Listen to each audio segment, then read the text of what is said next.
Good evening and welcome to our special coffee clutch. It's not a Saturday coffee clutch. Our special coffee clutch that is a presidential debate coffee clutch with Heather Lofthouse. Heather, how are you doing? I'm happy to be here with you, but Well, I'm it's a happy to be little here. anxiety Anxiety. provoking. I'm almost nauseous, not because of us and what we are doing, but because of what's going to happen in 15 minutes. I know. We are here for the first presidential debate between Biden and Trump. Cheers. I Cheers have to- water in here. I do too. Kind of. You can't do caffeine. Cheers to you. I also, before we get started, I want to just point out and give credit to Michael Lahanis Calderon, who is really the producer here, and Jordan Outport, and Emmett Chen, who's helping us, and also in New York, because we have such a big operation. Huge. In New York, we have Alan Piper and other people stationed around the globe. Not quite. This is Inequality Media. We are a small organization. Civic action. We thought, though, that being with you tonight and us and you being with us would be more comfortable than watching by ourselves. And I think it will be, but it is still frightening. I mean, what worries me, honestly, is that the stakes are so high, Right. Heather. Which is wild. We've seen these guys before. Well, with both of them, we've seen for I each of know. them 4-year terms, but the stakes are high because they are running almost neck and neck. Now, I'm not a poll person, as you know. This early polls cannot be relied on. But the polls that can be relied on, and the cumulative effect of polls, one poll is not going to be terribly useful, but so many polls are showing them almost tied with actually, amazingly, Trump leading slightly Biden. Heather, with 180, 200 million adults in the United States, how did we end up? With these two? Well, I know. Look, I'm a great fan of Joe Biden. I think he's done a terrific job. I really do. And we can get into this. Yes. But I think Donald Trump is, well, let me put it gently.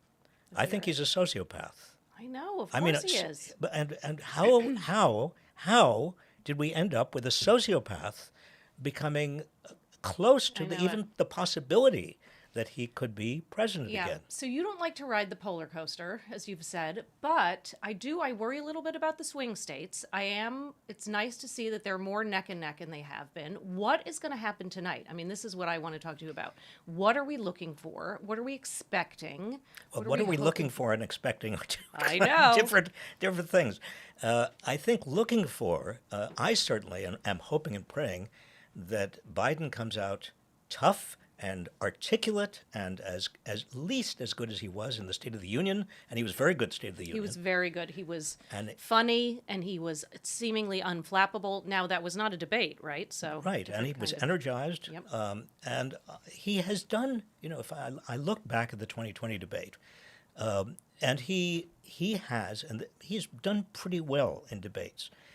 But it is 4 years later.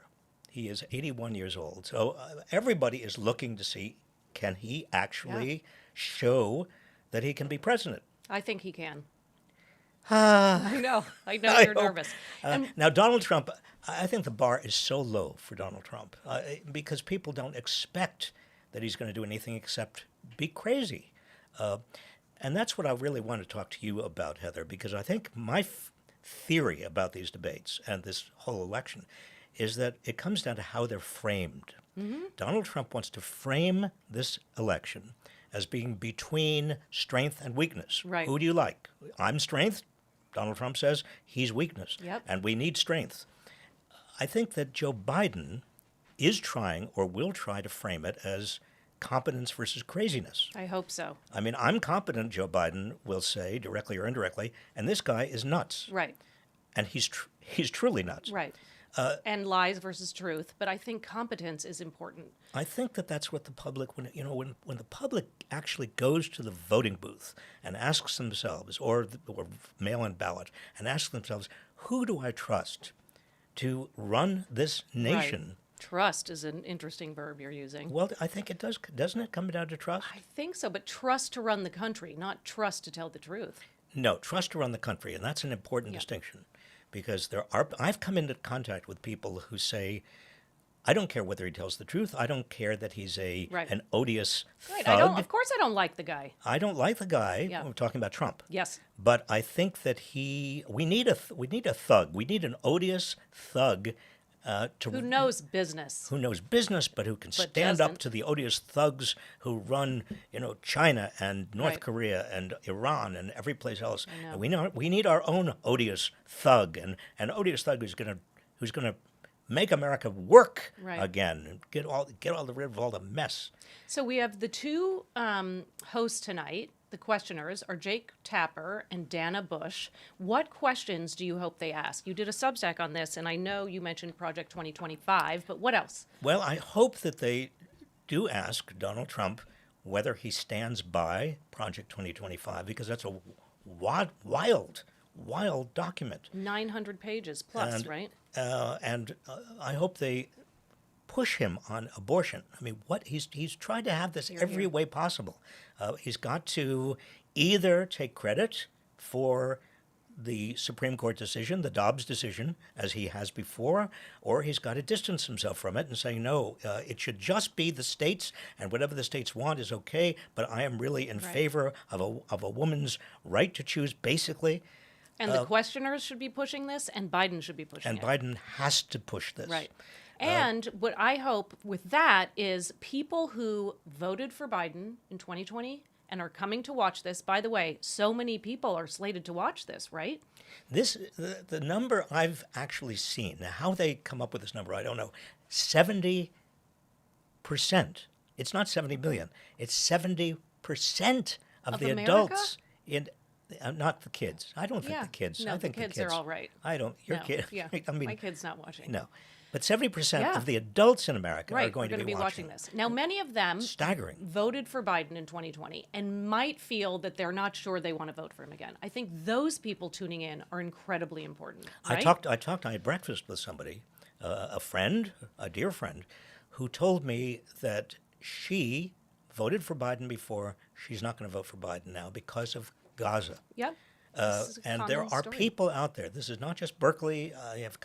Young people Yep. around this country And are progressives. very upset. And of course, the answer in response is, you think Trump is going to do any better? Do you think Trump is actually going to be a better sort of guard of human rights and will do better for the Palestinians? And the answer is no, right? But people want to say, this is my opportunity to make a choice that matters, and I will show what I feel about this. Well, too many people. I mean, again, I hang around students. I hang around a lot of young progressives, and they say, some of them say, I am sick and tired of voting for the lesser of two evils. Yep. But let me just be clear, and this is what I've said to them over and over again. The greater of two evils this time around is truly evil. And if he gets to be president, after 4 years of being president, he knows now to surround himself with people who will let him do whatever he wants to do. We saw that the first time around there were guardrails Yep.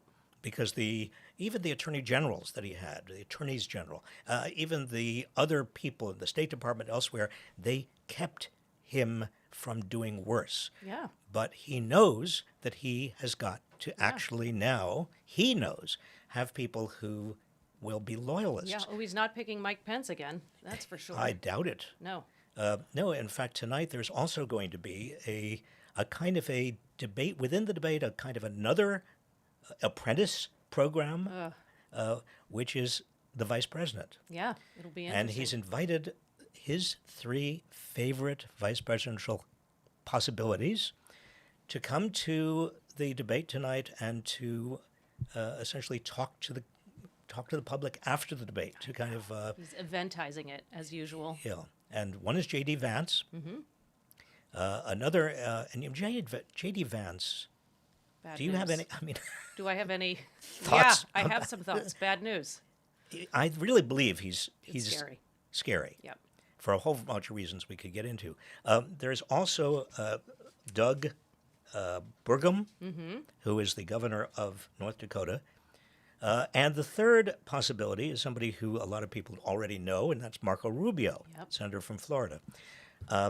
They are and have emerged as Donald Trump's apprenticeship, whatever kind of mentees, trio, the mentees. And I think the race is to see who he thinks is best at defending him. I know, exactly. It's so interesting. Okay, we have 3 minutes, so let's think about that. There has been so much excitement and build-up to this debate. Like, I don't remember in the past. Do you feel the same? I don't remember. Well, I think that there's excitement and build-up. There's also absolute Terror? horror and terror. All day I've talked to people who said, I'm not going to go near the television. Yep, me too. I can't do it. I just can't do it. You know, it Tell makes me when me it's done. crazy. Yeah. And And that you mean because they're scared that Biden isn't going to just seal the deal, right? they are or that there'll frightened be a gaffe, or that that he's going to freeze or Yeah. he'll stumble no, or something. State of the Union. State of the Union. That's what we have to think about. Well, I think it's even bigger than State of the Union because this is the first time the two of them have confronted each other Yeah. in, 4 years? Yeah. And they obviously dislike each other. Neither of them has been in debates. I mean, Trump has avoided all of the debates in Right. the primaries, Republican primaries. Obviously, an incumbent president is not going to be in debates. So they are not primed for this kind of debate. Except that they've had 8 decades of practice. One has had I think 8 you're decades exactly of right. practice, Right. 81 or 80? Yeah. Yeah, 81. 81 turning 82. And, And the 78. other has had 78 Yep. And as years AOC of, said, they could have gone to high school together. I mean, come on. They're not that different. I loved when she said What that. did Trump do? I mean, he had 78 years of tantrums. Yeah. And bad business deals. Don't sell them short. Come on. I mean, Come on. how can he pose as a successful businessman if you took the $200 million or the $250 million that his father gave him when he was a young man and you put it into an index fund? You'd have more money than he has now, even before all of the legal problems he got into. I know. I mean, he is an unsuccessful businessman. He's gone. But he how had a many- reality TV show. How many times has he gone bankrupt?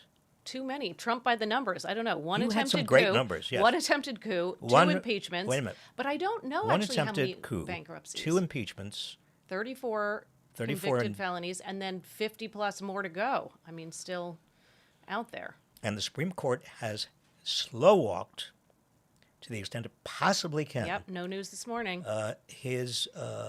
The question of a presidential immunity. So the big trial cannot even get underway. Yep. And Heather, one of the questions that should be addressed and will be addressed, hopefully, and should be on people's minds, if Donald Trump gets to be president again, he wraps up the Supreme Court. Oh, for sure. I mean, he already has Yeah. 3 Supreme Court nominees who became justices, and he is likely to have one more at Yeah. least. Yeah. No, it's very scary. The court, and that is the long game. And they have been paying attention to the long game, and we need to be smart about it.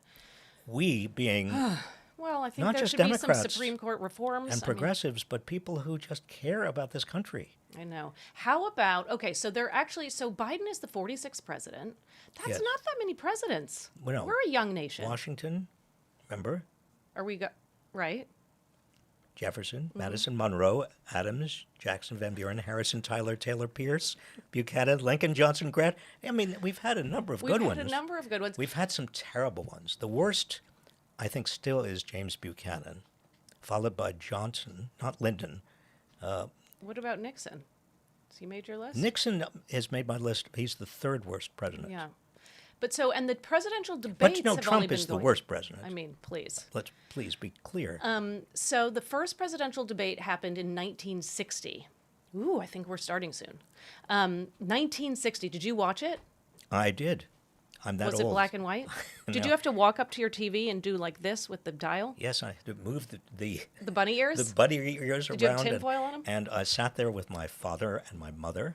we watched John F. Kennedy and Richard Nixon, and Nixon looked Well, he didn't look terrible. I think the legend is The legend is he was sweaty and that he was sweaty right? and his Yeah.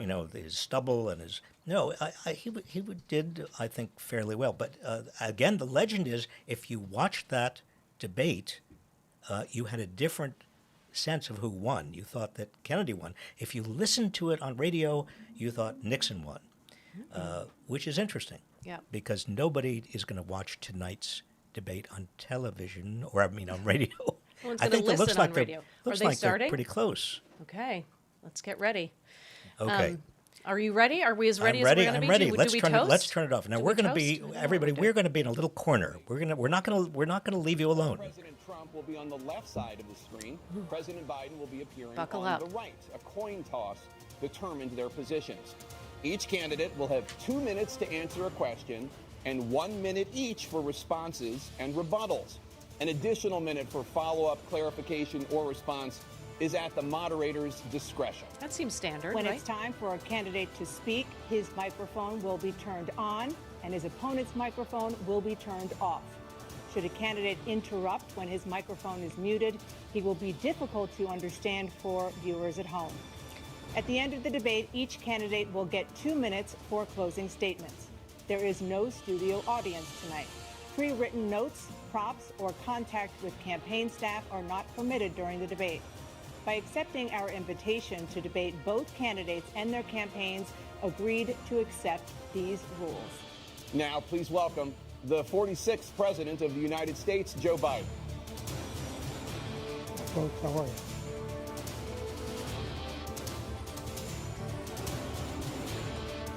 Great to be here. Thank you. And please welcome the 45th President of the United States, Donald Trump.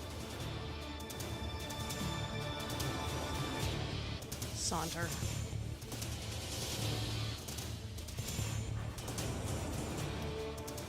Gentlemen, thanks so much for being here. Let's begin the debate, and let's start with the issue that voters consistently say is their top concern, The economy. The economy. President Biden, inflation has slowed, but prices remain high. Since you took office, the price of essentials has increased. For example, a basket of groceries that cost $100 then now costs more than $120. And typical home prices have jumped more than 30%. What do you say to voters who feel they are worse off under your presidency than they were under President Trump? We got to take a look at what I was left when I became president and what Mr. Trump left me. We had an economy that was in free fall. The pandemic was so badly handled. Many people were dying. All he said was, it's not that serious. Just inject a little bleach into your arm. You'll be all right. The economy collapsed. There were no jobs. Unemployment rate rose to 15%. It was terrible. And so what we had to do is try to put things back together again. And that's exactly what we began to do. We created 15,000 new jobs. We brought out the position where we have 800,000 new manufacturing jobs. But there's more to be done. There's more to be done. Working class people are still in trouble. I come from Scranton, Pennsylvania. I come of a household where the kitchen table, if the things weren't able to be met during the month, it was a problem. Price of eggs, the price of gas, the price of housing, the price of a whole range of things. That's why I'm working so hard to make sure I deal with those problems. And we're going to make sure that we reduce the price of housing. We're going to make sure we build 2 million new units. We're going to make sure we cap rents so corporate greed can't take over. The combination, what I was left with in corporate greed, is the reason why we're in this problem right now. In addition to that, we're in a situation where if you take a look at all that was done in his administration, he didn't do much at all. By the time he left, things were in chaos, literally chaos. And so we put things back together. We created, I said, those jobs. We make sure we had a situation where we brought down the price of prescription drugs, which is a major issue for many people, to $15 for an insulin shot as opposed to $400. No senior has to pay more than $200 for any drug, all the drugs they can include beginning next year. And the situation is and we're going to make that available to everybody, to all Americans. So we're working to bring down the price of around the kitchen table, and that's what we're going to get done. Thank you. Good President Trump. response. We have the greatest economy in the history of our country. We have never done so well. Everybody was amazed by it. Other countries were copying us. We got hit with COVID, and when we did, we spent the money necessary so we wouldn't end up in a Great Depression, the likes of which we had in 1929. by the time we finished. So we did a great job. We got a lot of credit for the economy, a lot of credit for the military, and no wars and so many other things. Everything was rocking good. But the thing we never got the credit for, and we should have, is getting us out of that COVID mess. He created mandates that was a disaster for our country. But other than that, we had given them back a country where the stock market actually was higher than pre-COVID, and nobody thought that was even possible. The only jobs he created are for illegal immigrants and bounce-back jobs, a bounce-back from the COVID. He has not done a good job. He's done a poor job, and inflation's killing our country. It is absolutely killing us. Thank you. President Biden?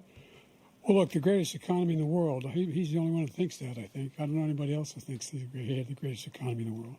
And, you know, the fact of the matter is that we found ourselves in a situation where his economy, he rewarded the wealthy. He had the largest tax cut in American history, $2 trillion. He raised a deficit larger than any president has in any one term. He's the only president other than Herbert Hoover who's lost more jobs than he had when he began. 2.9 million jobs lost. The idea lost. that he did something that was significant.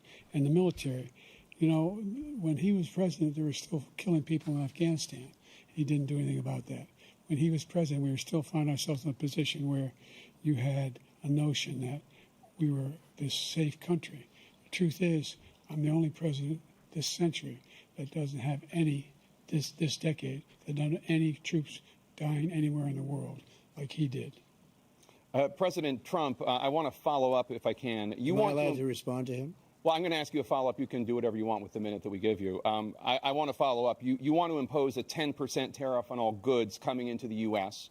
How will you ensure that that doesn't drive prices even higher? It's not going to drive them higher. It's just going to cost countries that have been ripping us off for years, like China and many others, in all fairness to China. It's going to just force them to pay us a lot of money, reduce our deficit tremendously, and give us a lot of power for other things. Absolute But baloney. he made a statement. The only thing he was right about is I gave you the largest tax cut in history. I also gave you the largest regulation cut in history. That's why we had all the jobs. You? And the jobs went down, and then they bounced back, and he's taking credit for bounce-back jobs. You can't do that. He also said he inherited 9% inflation. No, he inherited almost no inflation, and it stayed that way for 14 months.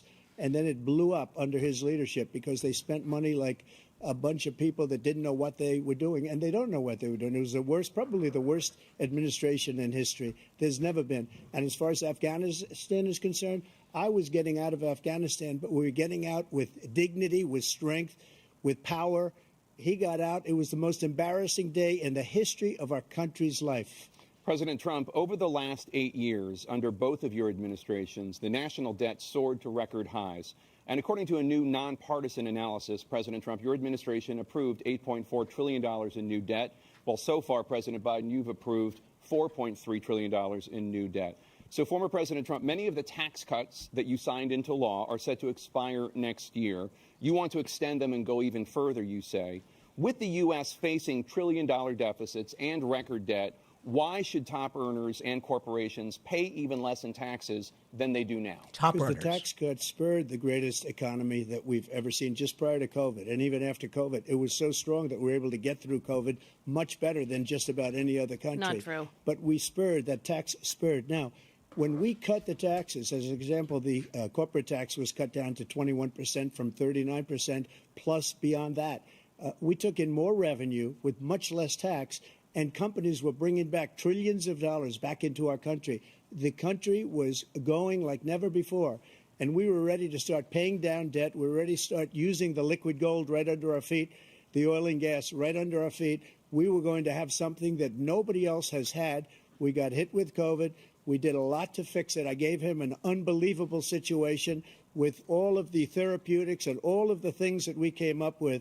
We gave him something great. Remember, A million more people died under his administration, even though we had largely fixed it. More people died under his administration than our administration, and we were right in the middle of it, something which a lot of people don't like to talk about. But he had far more people dying in his administration. He did the mandate, which is a disaster, mandating it. The vaccine went out. He did a mandate on the vaccine, which is the thing that people most objected to about the vaccine. And he did a very poor job, just a very poor job. And I will tell you, not only poor there, but throughout the entire world, we're no longer respected as a country. They don't respect our leadership. They don't respect the United States anymore. We're like a third world nation between weaponization of his election, trying to go after his political opponent, all of the things he's done. We've become like a third world nation, and it's a shame. The damage he's done to our country. And I'd love to ask him, and will, why he allowed millions of people to come in here from prisons, jails, and mental institutions to come into our country and destroy our country.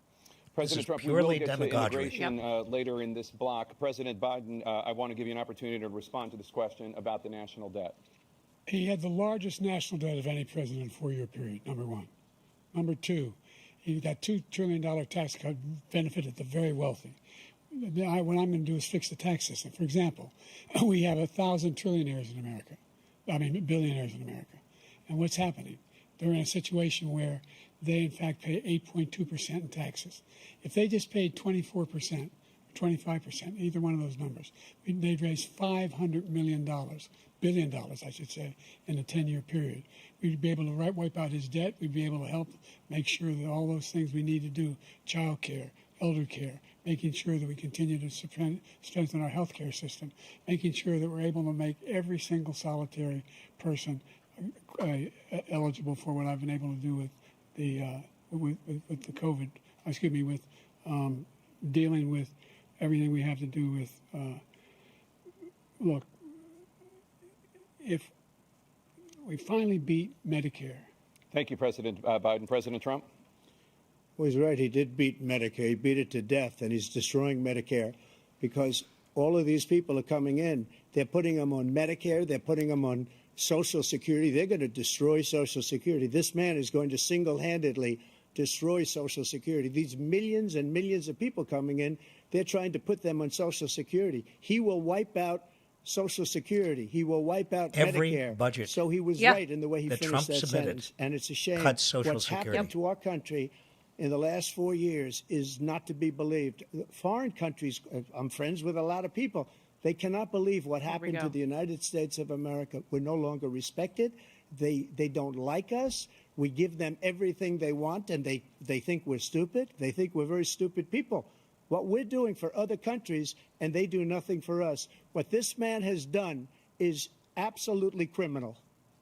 Thank you, President Trump. Criminal. Dana? This Well, is there's the an first opening. presidential election since the Supreme Court overturned Roe v. Wade. Here we go. This morning, the court ruled on yet another abortion case, temporarily allowing emergency abortions to continue in Idaho, despite that state's restrictive ban. Former President Trump, you take credit for the decision to overturn Roe v. Wade, which returned the issue of abortion to the states. Correct. However, the federal government still plays a role in whether or not women have access to abortion pills. They're used in about 2/3 of all abortions. As president, would you block abortion medication? First of all, the Supreme Court just approved the abortion pill, and I agree with their decision to have done that, and I will not block it. And if you look at this whole question that you're asking, complex but not really complex. 51 years ago, you had Roe v. Wade, and everybody wanted to get it back to the states. Everybody, without exception. Democrats, Republicans, liberals, conservatives. crazy. It Everybody is. wanted it back. Religious leaders. And what I did is I put 3 great Supreme Court justices on the court, and they happened to vote in favor of killing Roe v. Wade and moving it back to the states. This is something that everybody wanted. Now, 10 years ago or so, they started talking about how many weeks and how many this, getting into other things. But every legal scholar throughout the world, the most respected, wanted it brought back to the states. I did that. Lies. Now the Lies, states lies, are working lies. it out. If you look at Ohio, it was a decision that was it was 58% an of end result. It was Americans a little did bit more not liberal want than you would have Roe thought. v. Wade Kansas, overturned. I would say the same some new thing. ones. Texas is different. Florida is different. But they're all making their own decisions right now. And right now, the states control it. That's the vote of the people. Like Ronald Reagan, It's I not the vote believe of in the people. the exceptions. I am a 58%. person that believes. And frankly, I think it's important to believe in the exceptions. Some people, you have to follow your heart. Some people don't believe in that. But I believe in the exceptions for rape, incest, and the life of the mother. I think it's very important. Some people don't. Follow your heart. But Follow You your have to get heart. elected Stop also, it. and because that has to do with other things. You got to get elected. The problem they have is they're radical because they will take the life of a child in the 8th month, the 9th month, and even after birth. After birth, if you look at the former governor of Virginia, he was willing to do this. He said, we'll put the baby aside and we'll determine what we do with the baby, meaning we'll kill the baby.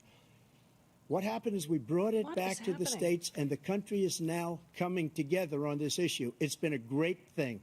Thank you. President Biden? It's been a terrible thing, what you've done. The fact is that the vast majority of constitutional scholars supported Roe when it was decided. Supported Roe. And that's this idea that they were all against it is just ridiculous. And this is the guy who says the state should be able to have it. We're in a state where in 6 weeks, you don't even know whether you're pregnant or not, but you cannot see a doctor and have him decide on what your circumstances are, whether you need help. The idea that states are able to do this is a little like saying we're going to turn civil rights back to the states. Let each state have a different rule.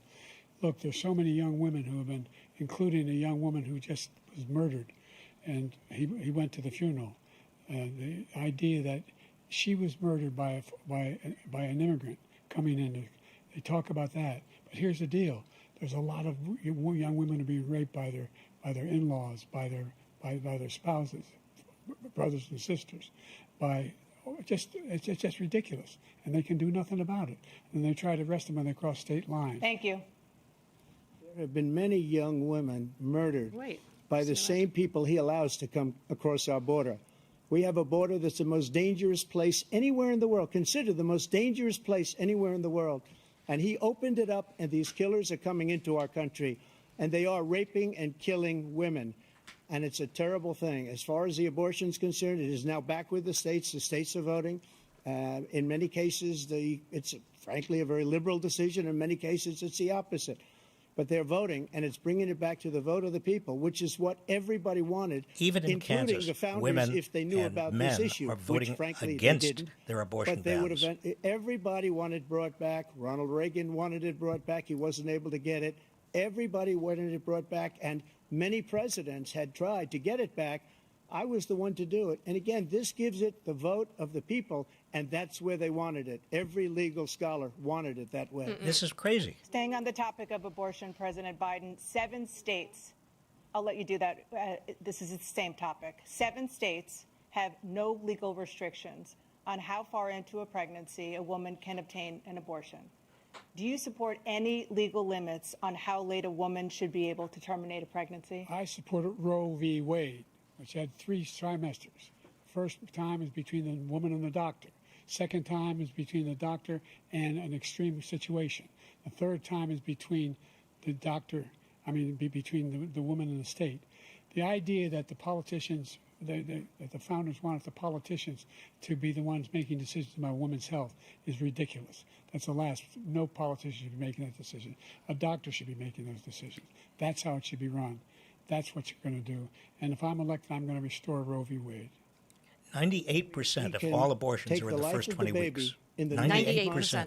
and even after birth, because some states, Democrat run, take it after birth. Again, the former governor of Virginia, They're put the baby medical down, then we emergencies decide and what those to do few with it. chances. So he's times. willing to, as we say, rip the baby out of the womb in the 9th month and kill the baby.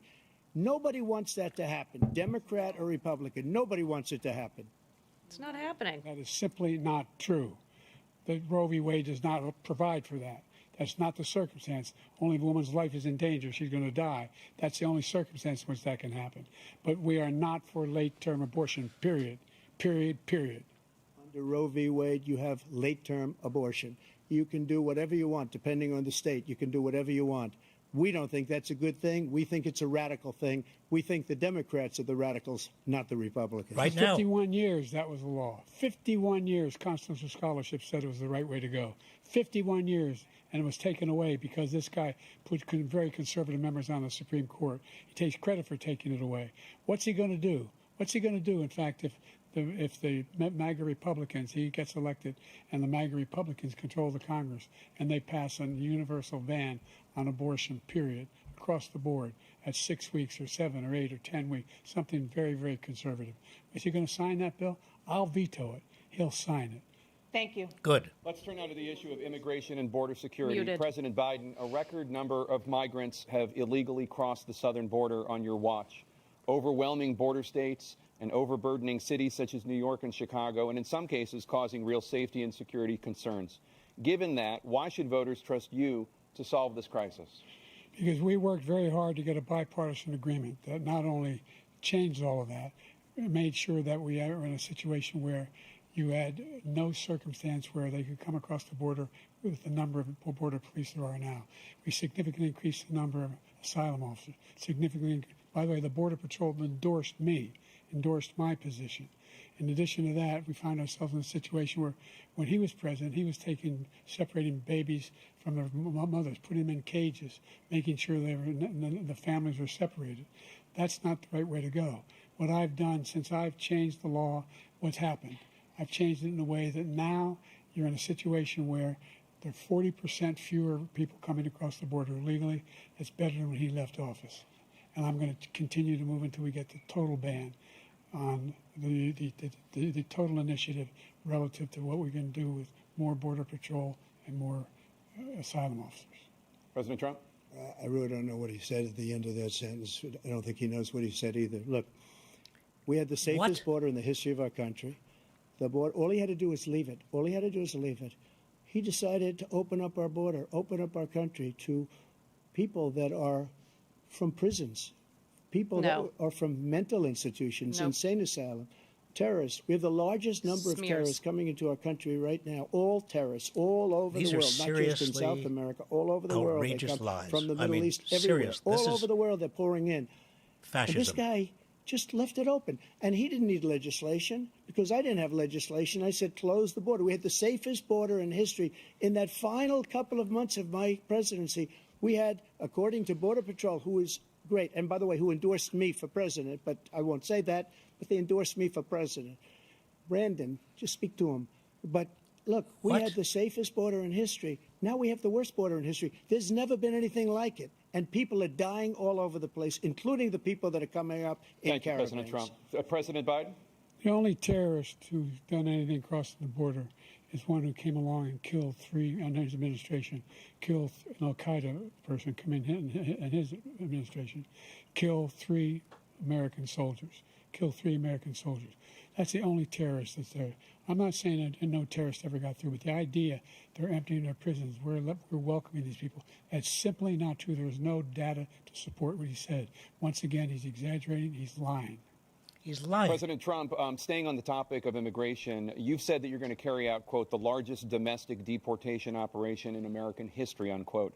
Does that mean that you will deport every undocumented immigrant in America, including those who have jobs, including those whose spouses are citizens, and including those who have lived here for decades? And if so, how will you do it? Just 1 second. He said we killed three people.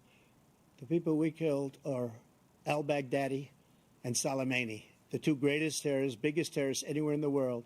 And it had a huge impact on everything, not just border, on everything. He's the one that killed people with the bad water, including hundreds of thousands of people dying and also killing our citizens when they come in. We are living right now in a rat's nest. They're killing our people in New York, in California, in every state in the union. Because we don't have borders anymore. Every state is now a border. These are dangerous lies. And because of his ridiculous, illegal border crossings went up under Trump. People are coming in and they're killing our citizens at a level that we've never seen. We call it migrant crime. I call it Biden migrant crime. Actually, they're the level killing our of citizens crime at a level that we've never seen before. And you're reading it much like lower these three than among incredible people young girls over the who were last born few here. days. One of them, I just spoke to the mother, and they just had the funeral for this girl, 12 years old. This is horrible what's taken place. What's taken place in our country, we're literally an uncivilized country now. He doesn't want it to be. He just doesn't know. He opened the borders. Nobody's ever seen anything like. And we have to get a lot of these people out, or we have to get them out fast because they're going to destroy our country. Just take a look at where they're living. They're living in luxury hotels in New York City and other places. This is the worst form of Our scapegoating. veterans are on the street. They're dying because he doesn't care about our veterans. He doesn't care. He doesn't like the military at all, and he doesn't care about our veterans. Nobody been worse. I had the highest approval rating for veterans taking care of the VA He has the worst. He's gotten rid of all the things that I approved, choice that I got through Congress, all of the different things I approved, they abandoned. We had by far the highest, and now it's down in less than half because he's done all these great things Where's that we the timer? did. And I think he did it just because I approved it, which is crazy. But he has killed so many people at our border by Thank you, allowing President Trump. all of these people to come Immigrants in. are And it's a very 60% sad day less in America. likely to be President Biden, you have the mic. incarcerated Every single thing he than says is a lie. U.S.-born citizens. Every single one. Good. For example, veterans are a hell of a lot better off since I passed the PACT Act. 1 million of them now have insurance, and their families have it. Their families have it because what happened, whether it was Agent Orange or burn pits, they're all being covered now. And his group opposed that. We're also in a situation where we have great respect for veterans. My son spent a year in Iraq, living right next to one of those burn pits, came back with stage 4 glioblastoma. I was recently in France for D-Day, and I spoke all about those heroes that died. I went to the World War I cemetery he refused to go to. He was standing with his 4-star general, and he told me, he said, I don't want to go in there because they're a bunch of losers and suckers. My son was not a loser, was not a sucker. You're the sucker. You're the loser. President Trump? Good. First of all, that was a made-up quote, suckers and losers. They made it up. It was in a third-rate magazine that's failing, like many of these magazines. He made that up. He put it in commercials. We've notified him. We had 19 people that said I didn't say it. And think of this. Who would say I'm at a cemetery or I'm talking about our veterans? Because nobody's taken better care. I'm so glad this came up, and he brought it up. There's nobody that's taken better care of our soldiers than I have. To think that I would, in front of generals and others, say suckers and losers. We have 19 people that said it was never said by me. It was made up by him, just like Russia was made up, just like the 51 intelligence agents are made up, just like the new thing with the 16 economists are talking. It's the same thing. 51 intelligence agents said that the laptop was Russia disinformation. It wasn't. That came from his son, Hunter.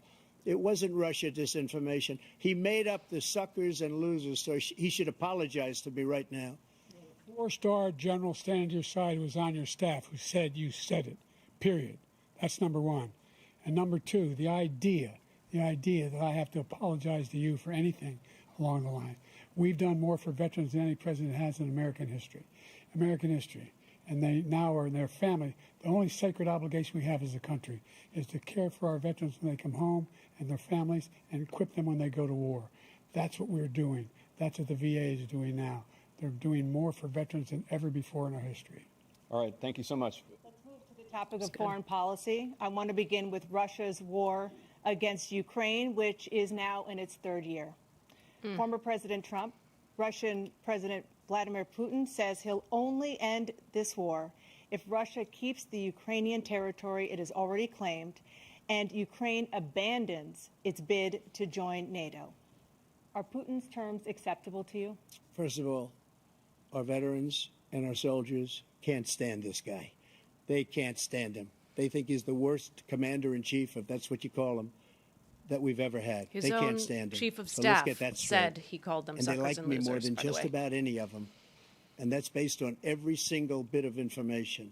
As far as Russia and Ukraine, if we had a real president, a president that knew, that was respected by Putin, he would have never invaded Ukraine.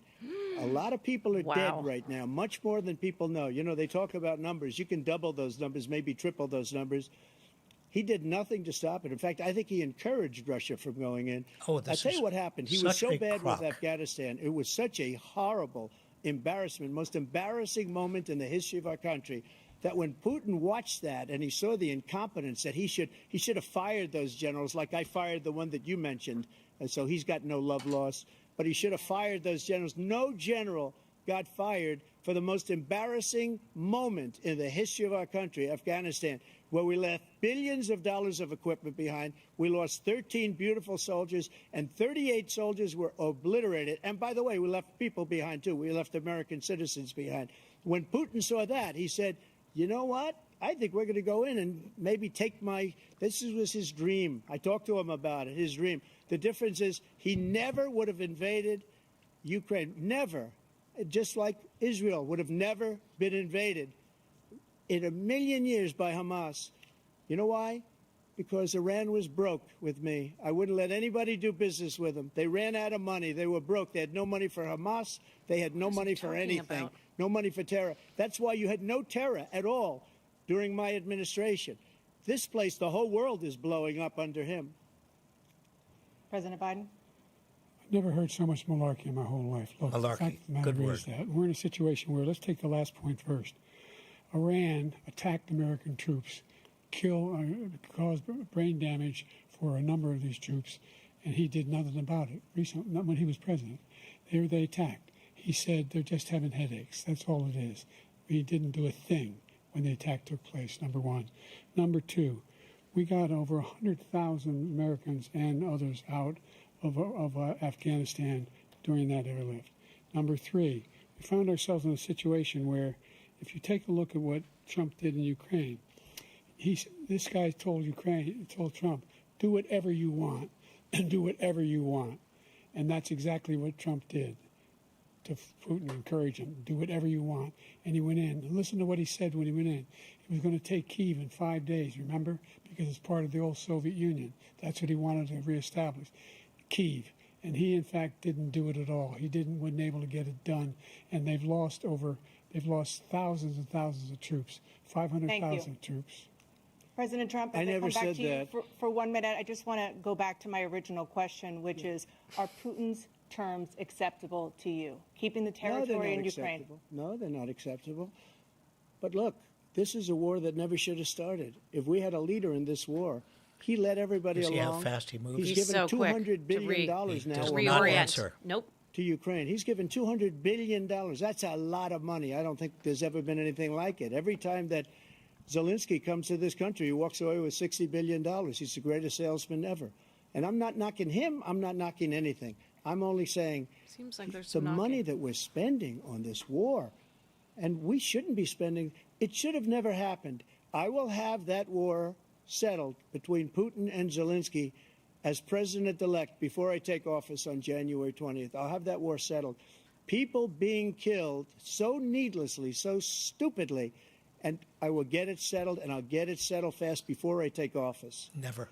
President Biden, you have a minute. The fact is that Putin is a war criminal. He's killed thousands and thousands of people. And he has made one thing clear. He wants to reestablish what was part of the Soviet Empire, not just a piece. He wants all of Ukraine. That's what he wants. And then you think he'll stop there? Do you think he'll stop when if he takes Ukraine? What do you think happens to Poland? What do you think of Belarus? What do you think happens to those NATO countries?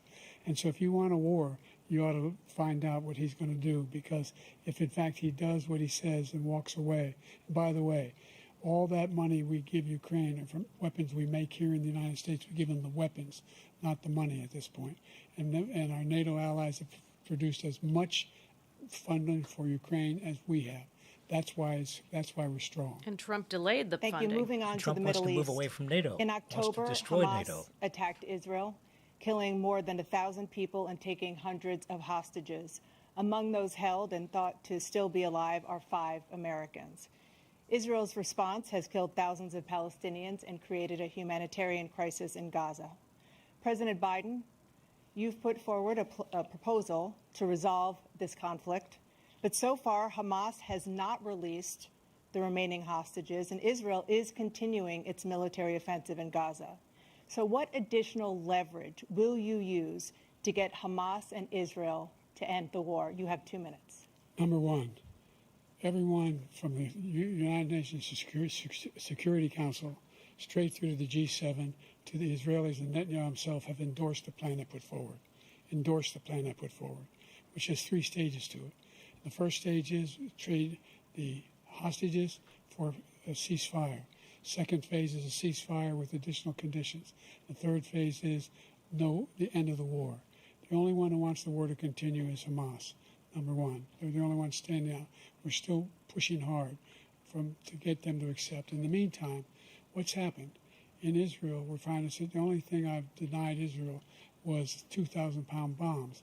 They don't work very well in populated areas. They kill a lot of innocent people. We're providing Israel with all the weapons they need and when they need them. And by the way, I'm the guy that organized the world against Iran when they had a full-blown intercontinental ballistic ballistic missile attack on Israel. No one was hurt. No one Israeli was accidentally killed, and it just stopped. We saved Israel. We are the biggest producer of support for Israel of anyone in the world. And so there are two different things. Hamas cannot be allowed to be continued. We continue to send our experts and our intelligence people as to how they can get Hamas like we did bin Laden. You don't have to do it. And by the way, they've been greatly weakened, Hamas, greatly weakened, and they should be. They should be eliminated. But you've got to be careful for using certain weapons among population centers. Just going back to Ukraine for 1 second. We have an ocean separating us. The European nations together have spent $100 billion, or maybe more than that, less than us. Why doesn't he call them and say, you got to put up your money like I did with NATO? I got them to put up hundreds of billions of dollars. The Secretary General of NATO said Trump did the most incredible job I've ever seen. They wouldn't have any. They were going out of business. We were spending almost 100% of the money was paid by us. He didn't do that. He's getting all. You got to ask these people to put up the money. We're over $100 billion more spent, and it has a bigger impact on them because of location, It's because just we have an the ocean in opposite. between. I know. You got to ask them. As far as Israel and Hamas, Israel's the one that wants to go. He said the only one that wants to keep going is Hamas. Actually, Israel is the one, and you should let him go and let him finish the job. He doesn't want to do it. He's become like a Palestinian, but they don't like him because he's a very bad Palestinian. He's a weak one. What? President Biden, you have a That minute. made no I've sense. never heard so much foolishness. This is a guy who wants to get out of NATO. Are you going to stay in NATO? He's going to pull out of NATO. The idea that we have, our strength lies in our alliances as well. It may be a big ocean, but we're ever able to avoid a war in Europe, a major war in Europe? What happens if, in fact, you have Putin continue to go into NATO? We have an Article 5 agreement. Attack on one is attack on all. You want to start the nuclear war he keeps talking about, go ahead. Let Putin go in and control Ukraine and then move on to Poland and other places. See what happens then. He has no idea what the hell he's talking about. And by the way, I got 50 other nations around the world to support Ukraine, including Japan and South Korea, because they understand that this kind of dislocation has a serious threat to the whole world peace. No major war in Europe has ever been able to be contained just to Europe. And remember, Trump President delayed Trump, just to follow $400 up, million would you support the creation of of an aid to Ukraine independent to Palestinian get a state political in favor. order to achieve Yeah. peace in the region? I'd have to see, but before we do that, the problem we have is that we spend all the money. So they kill us on trade. I made great trade deals with the European nations because if you add them up, they're about the same size economically. Their economy is about the same size as the United States. And they were no cars, they don't want anything that we have, but we're supposed to take their cars, their food, their everything, their agriculture. I changed that. But the big thing I changed is they don't want to pay. And the only reason that he can play games with NATO is because I got them to put up hundreds of billions of dollars. I said, and he's right about this, I said, no, I'm not going to support NATO if you don't pay. They asked me that question, would you guard us against Russia? At a very secret meeting of the 28 states at that time, nations at that time. And I said, no, if you don't pay, I won't do that. And you know what happened? Billions and billions of dollars came flowing in the next day and the next months.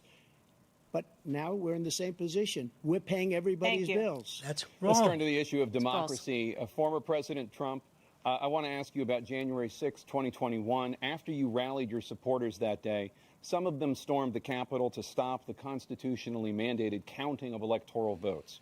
As president, you swore an oath to, quote, preserve, protect, and defend, unquote, the Constitution. What do you say to voters who believe that you violated that oath through your actions and inaction on January 6th and worry that you'll do it again? Well, I don't think too many believe that. And let me tell you about January 6th. They do. On January 6th, we had a great border. Nobody coming through, very What? few. On January 6th, we were energy independent. On January 6th, we had the lowest taxes ever. We had the lowest regulations ever. On January 6th, we were respected all over the world. All over the world, He we were will respected. not respond to a And then he question. comes in, and we're now laughed at. We're like a bunch of stupid people. What happened to the United States' reputation under this man's leadership is horrible, including weaponization, which I'm sure at some point you'll be talking about, where he goes after his political opponent because he can't beat him fair and square. What You about have 8 January seconds 6th? left. My question was, what do you say to those voters who believe that you violated your constitutional oath through your actions and inaction on January 6, 2021, and worry that you'll do it again? Well, I didn't say that to anybody. I said peacefully and patriotically. And Nancy Pelosi, if you just watched the news from 2 days ago, on tape to her daughter, who's a documentary filmmaker, they say, but she's saying, oh, no, it's my responsibility. I was responsible for this. Because I offered her 10,000 soldiers or National Guard, and she turned them down. And the mayor of, Another lie. in writing, by the way, the mayor, in writing, turned it down, the mayor of D.C. They Another turned it lie. down. I offered 10,000 because I could see, I had virtually nothing to do. They asked me to go make a speech. I could see what was happening. Everybody was saying they're going to be there on January 6th. They're going to be there. And I said, you know what? There's a lot of people coming. You could feel it. You could feel it, too, and you could feel it. And I said, they ought to have some National Guard or whatever. And I offered it to her. And she now admits that she turned it down. And it was the same day she was, I don't know, she can't be very happy with her daughter because it made her into a liar. She said, I take full responsibility for January 6th. You were president. President Biden? Look, he encouraged those folks to go up on Capitol Hill, number one. I sat in the dining room off the Oval Office. He sat there for 3 hours watching, begging, being begged by his vice president and a number of his colleagues on the Republican side as well to do something, to call for a stop, to end it. Instead, they talked about these people being patriots and great patrons of America. In fact, he says he'll now forgive them for what they've done. They've been convicted. He says he wants to commute their sentences and say that no. He went to every single court in the nation. I don't know how many cases. 60. Scores of cases, including the Supreme Court. And they said, no, this guy is responsible for doing what was done. He did do a damn thing. And these people should be in jail. And they should be the ones who are being held accountable. And he wants to let them all out. And now he says if he loses again, such a whiner that he is, that it could be a bloodbath. Thank you, President Biden. President Trump? What they've done to some people that are so innocent, you ought to be ashamed of yourself. What you have done, how you've destroyed the lives of so many people.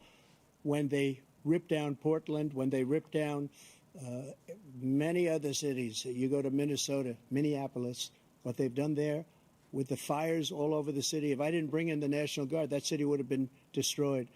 When you look at all of they took over big chunks of Seattle. I was all set to bring in the National Guard. They heard that. They saw them coming, and they left immediately.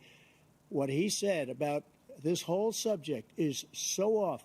Peacefully patriotic. One other thing. He said fight like hell. The Unselect Committee, which is basically two horrible Republicans that are all gone now, out of office, and Democrats, all Democrats, they destroyed and deleted all of the information they found because they found out we were right. We were right. And they deleted and destroyed all of the information. They should go to jail for that. If a Republican did that, they'd go to jail. Thank you, President Trump. President Biden, I want to give you a minute. The only person on this stage is a convicted felon is the man I'm looking at right now. And the fact of the matter is, what he's telling you is simply not true. The fact is that there was no effort on his part to stop what was going on. The opposite. On Capitol Hill. And all those people, every one of those who are convicted, deserves to be convicted. The idea that they didn't kill somebody, just went in and broke down doors, broke the windows, occupied offices, turned over desks, turned them over statues. The idea that those people are patriots? Come on. When I asked him the first two debates we had, first time around, I said, will you denounce the Proud Boys? He said, no, I'll tell them to stand by. The idea he's refusing, will you denounce these guys? Will you denounce the people we're talking about now? Will you denounce the people who attacked that Capitol? What are you going to do? I'm going to give you a minute, President Trump, for a follow-up question I have. After a jury convicted you of 34 felonies last month, you said if reelected, you would, quote, have every right to go after, unquote, your political opponents. You just talked about members of the Select Committee on January 6th going to jail. Your main political opponent is standing on stage with you tonight. Can you clarify exactly what it means about you feeling you have every right to go after your political opponents? Well, I said my retribution is going to be success. We're going to make this country successful again because right now it's a failing nation. my retribution is going to be a success. But when he talks about a convicted felon, his son is a convicted felon at a very high level. His son is convicted, going to be convicted probably numerous other times. Should have been convicted before, but his Justice Department let the statute of limitations lapse on the most important things. But he could be a convicted felon as soon as he gets out of office. Joe could be a convicted felon with all of the things that he's done. He's done horrible things. All of the death caused at the border, telling the Ukrainian people that we're going to want $1 billion or you change the prosecutor. Otherwise, you're not getting $1 billion. If I ever said that, that's quid pro quo. That we're not going to do anything. We're not going to give you $1 billion unless you change your prosecutor having to do with the son. This man is a criminal. This man, you're lucky. You're lucky. I did nothing wrong. We'd have a system that was rigged and disgusting. I did nothing wrong. Thank you, President Trump. President Biden, you have said, I'm coming right to you, sir. You want to respond? Go ahead. I'll give you a minute to respond. The idea that I did anything wrong relative to what you're talking about is outrageous. It's simply a lie, number one. Number two, the idea that you have a right to seek retribution against any American just because you're president is wrong. It's simply wrong. No president's ever spoken like that before. No president in our history has spoken like that before. Number three, the crimes that you are still charged with, and think of all the civil penalties you have. How many billions of dollars do you owe in civil penalties for molesting a woman in public, for doing a whole range of things, of having sex with a porn star on the night while your wife was pregnant? I mean, what are you talking about? You have the morals of an alley cat. The morals of an alley cat. I didn't have sex with a porn star, number one. Number two, that was a case that was started and moved. They moved a high-ranking official, a DOJ, into the Manhattan DA's office to start that case. That case is going to be appealed and won. We had a very terrible judge, a horrible judge, Democrat.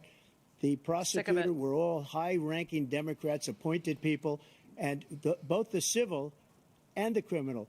He basically went after his political opponent because he thought it was going to damage me. But when the public found out about these cases, because they understand it better than he does, he has no idea what these cases are. But when they found out about these cases, you know what they did? My poll numbers went up, way up. You know that because you're reporting it.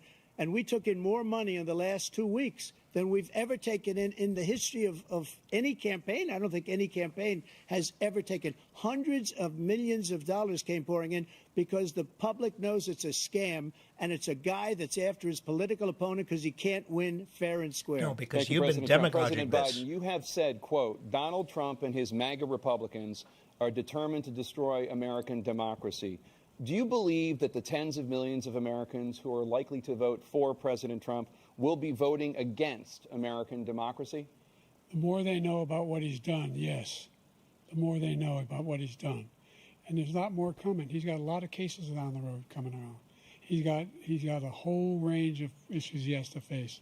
I don't know what the juries will do, but I do know he has a real problem. And so the fact that, could you ever think you heard any president say that I'm going to seek retribution?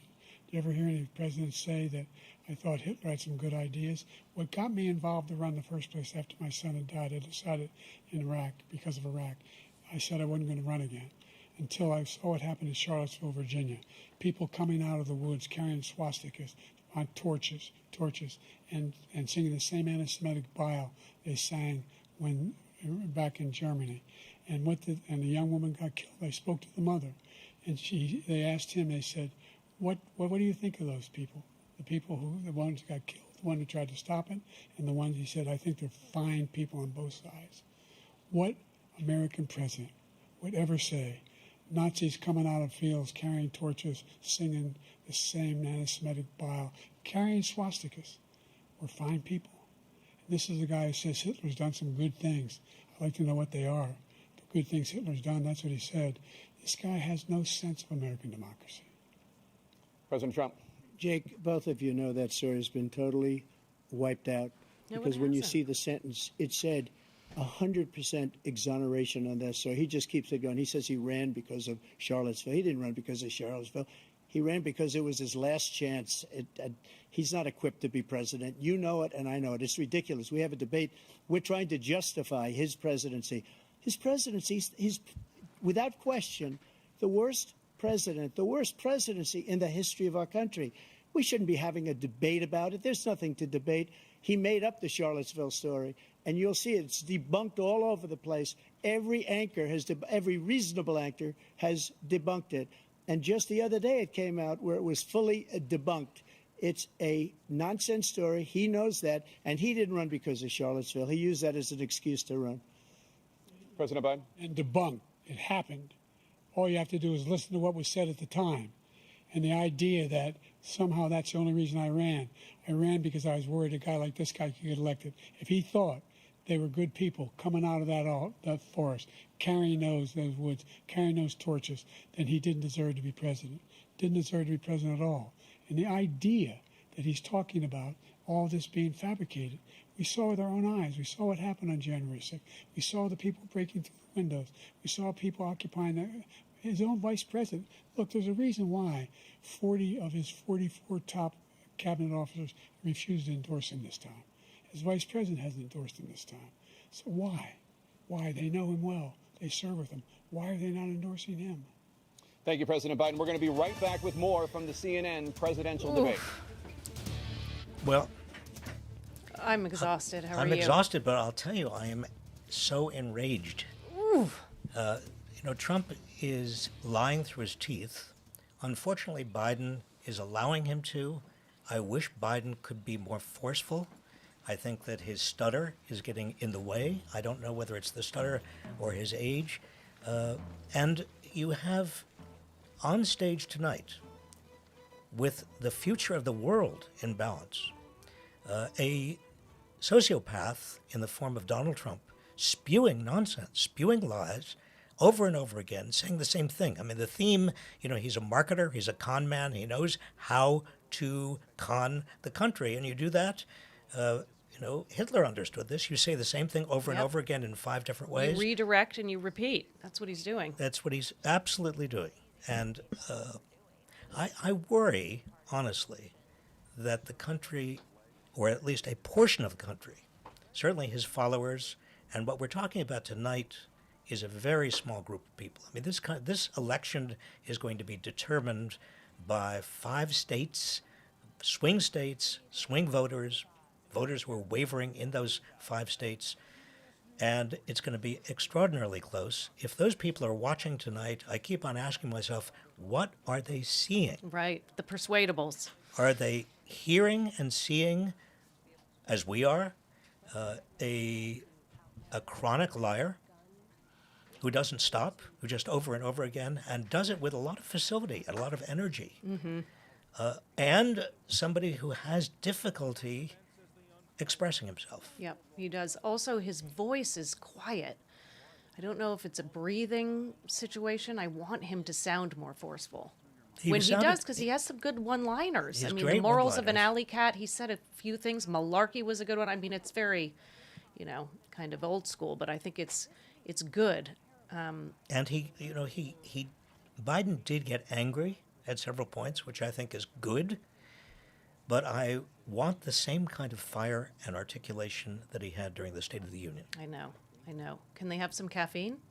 What can they do right now? Are they stuck on stage? I think they cannot talk to any of their staffers. My understanding is the rules around this, right?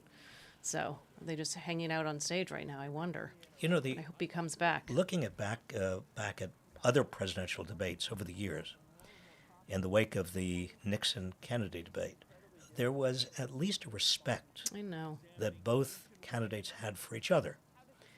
And here, there's no reason Biden should have any respect at all for Trump. And he's tried to allude to that. I mean, he's tried to say.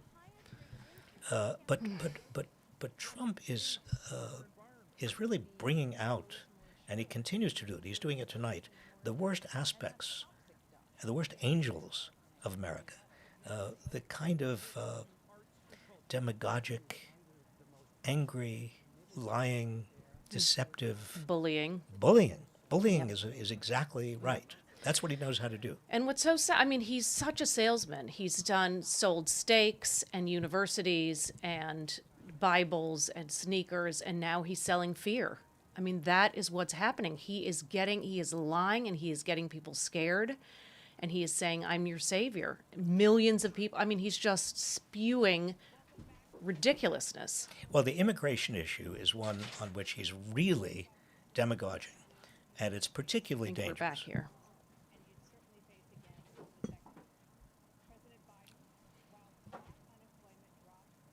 I can't hear it perfectly. Families still earn far less than white families. Black mothers are still 3 times more likely to die from pregnancy-related causes, and Black Americans are imprisoned at 5 times the rate of white Americans. What do you say to Black voters who are disappointed that you haven't made more progress? They acknowledge they made a lot of progress, number one. The fact of the matter is there's more small Black businesses that have been started than any time in history. Number two, the wages of Black unemployment is the lowest level it's been in a long, long time.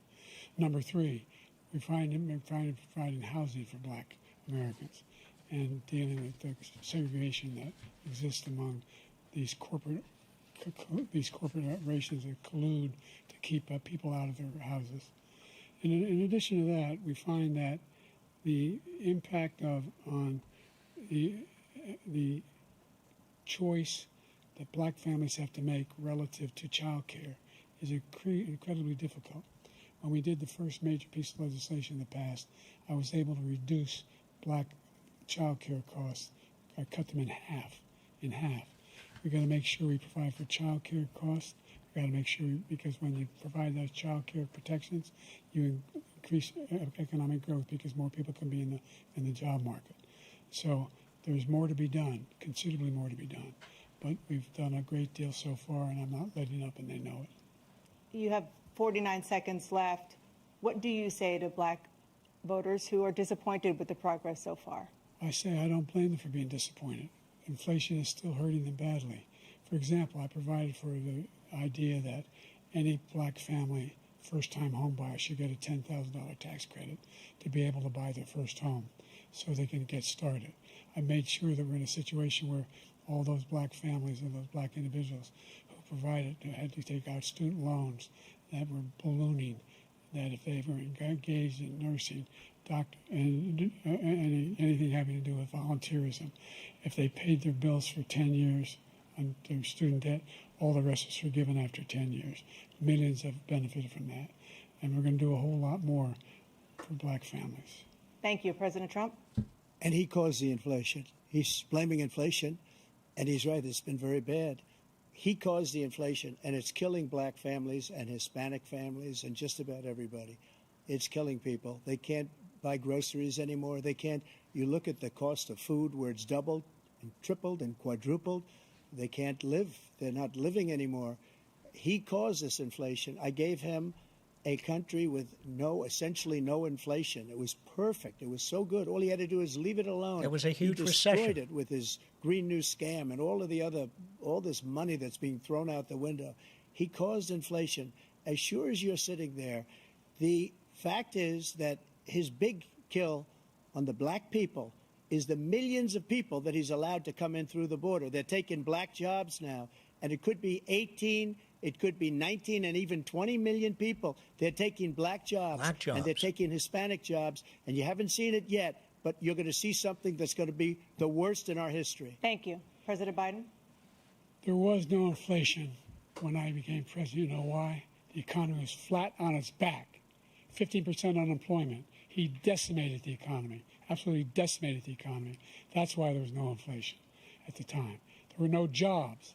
We provided thousands of millions of jobs for individuals who are in all communities, including minority communities. We made sure that they have health insurance. We have covered, the ACA has increased. I made sure that there are $8,000 per person in a family to get written off for health care. But this guy wants to eliminate that. They tried 50 times. He wants to get rid of the ACA again, and they're going to try again if they win. We find ourselves in a position where the idea that we're not doing any, we put more police on the street than any administration has. He wants to cut the cops. We're providing for equity and making sure people have a shot to make it. There's a lot going on, but in inflation, he caused it by his tremendous malfeasance in the way he handled the pandemic. Thank you. Another persistent challenge is the climate crisis. 2023 was the hottest year in recorded history, and communities across the country are confronting the devastating effects of extreme heat, intensifying wildfires, stronger hurricanes, and rising sea levels. Former President Trump, you've vowed to end your opponent's climate initiatives, but will you take any action as president to slow the climate crisis? Well, let me just go back to what he said about the police, how close the police are to him. Almost every police group in the nation from every state is supporting Donald J. Trump. Almost every police group. And what he's done to the black population is horrible, including the fact that for 10 years he called them super predators. We can't, in the 1990s, we can't forget that. Super predators was his name, and he called it to them for 10, and they've taken great offense at it, and now they see it happening. But when they see what I did for criminal justice reform and for the historically black colleges and universities, where I funded them and got them all funded, and the opportunity zones with Tim, as you know, Tim Scott was incredible. He did a great job, great senator from South Carolina. He came to me with the idea, and it was a great idea. It's one of the most successful economic development acts ever in the country, opportunity zones. And the biggest beneficiary are blacks. And that's why we have the best numbers with them in maybe ever. They're saying ever. I read this morning where ever, the best numbers. He's lost much of the black population because he's done a horrible job for black people. He's also done a horrible job for Hispanics. But wait till you see these millions of people pouring into our country, and they're going to take the jobs. And it's already started, and you haven't seen anything yet. Trump wants to pardon the January 6 criminals who beat 140 Capitol Police. I mean, talk about an anti-police So I want absolutely program. immaculate clean water, and I want absolutely clean air, and we had it. We had H2O. We had the best numbers ever. And Thanks for the chemical we were using breakdown. all forms of energy, all forms, everything. And yet, during my 4 years, I had the best environmental numbers ever. Oh. And my top environmental people gave me that statistic just before I walked on the stage, actually. Best? That statistic? I don't know where the hell he's been. That's The amazing. idea that anything he said is true. I've passed the most extensive climate change legislation in history. True. We find ourselves, and by the way, black colleges. I came up with $15 billion for HBCUs, historic black universities and colleges, because they don't have the kind of contributors that they have to build these laboratories and the like. Any black student is capable in college of doing any white student can do. They just don't have the money, but now they'll be able to get those jobs in high tech. We're in a situation where the idea that he is claiming to have done something that had the cleanest water, he hadn't done a damn thing with the environment. He pulled out of the Paris Peace Accord, Climate Accord. I immediately joined it because if we reach 1.5 degrees Celsius at any one point, there's no way back. The only existential threat to humanity is climate change, and he didn't do a damn thing about it. He wants to undo all Withdrew that I've from done. the peace accord. The Paris Accord was going to cost us $1 trillion, and China nothing, and Russia nothing, and India nothing. It was a ripoff of the United States. And I ended it because I didn't want to waste that money because they treat us horribly. We were the only ones who was costing us money. Nobody else was paying into it. And it was a disaster. But everything that he said just now, I'll give you an example. I heard him say before insulin. I'm the one that got the insulin down for the seniors. I took care of the seniors. What he's doing is destroying all of our medical programs because the migrants coming in, they want everybody. And look, I have the biggest heart on the stage. I guarantee you that. And I want to take care of people. But we're destroying our country. They're taking over our schools, our hospitals, and they're going to be taking over Social Security. He is destroying Social Security, Medicare, and Medicaid.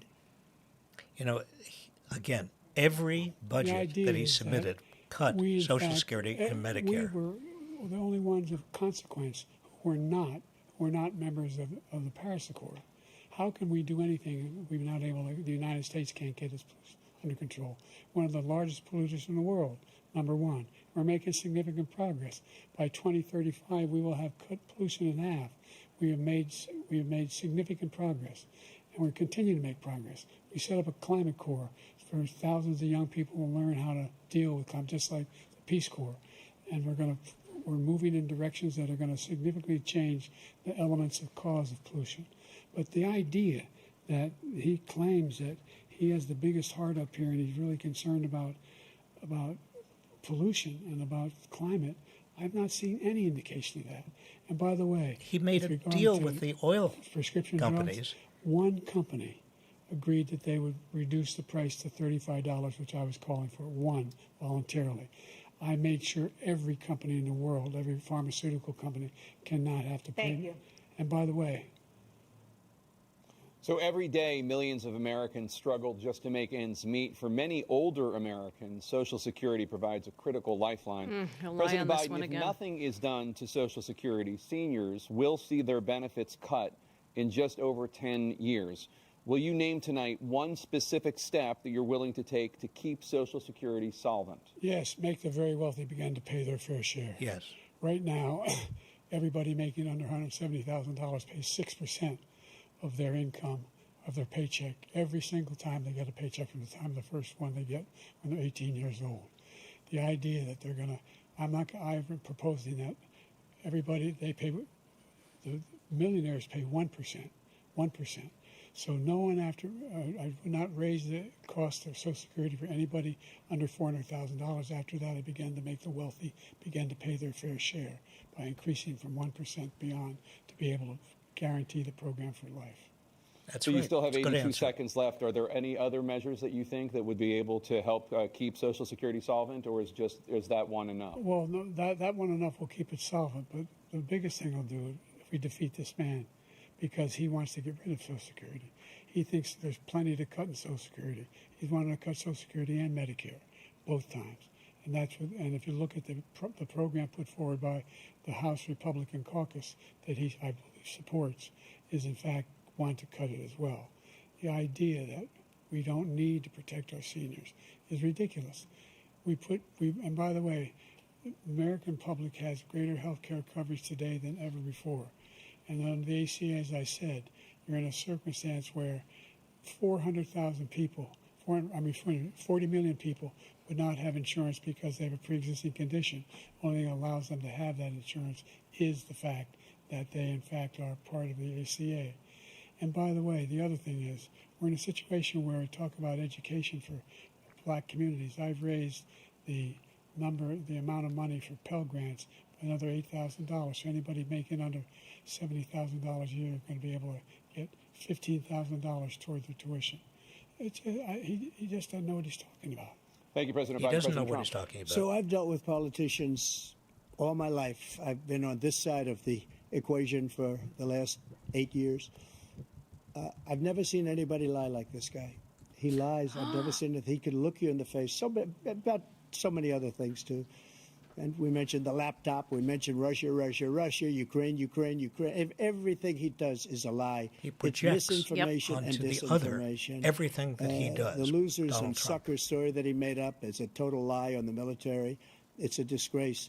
But Social Security, he's destroying it because millions of people are pouring into our country, and they're putting them onto Social Security. No, they're they're putting not. them onto Medicare, They're Medicaid. ineligible they're for putting Social them in our Security. hospitals. They're taking the place of our Undocumented citizens. workers are putting What money they're doing into to Social the Security, VA, to our and they are veterans not is eligible for And they it. don't unbelievable. get Our it. veterans are living in the street. They don't and have these Social people are Security living in numbers. luxury hotels.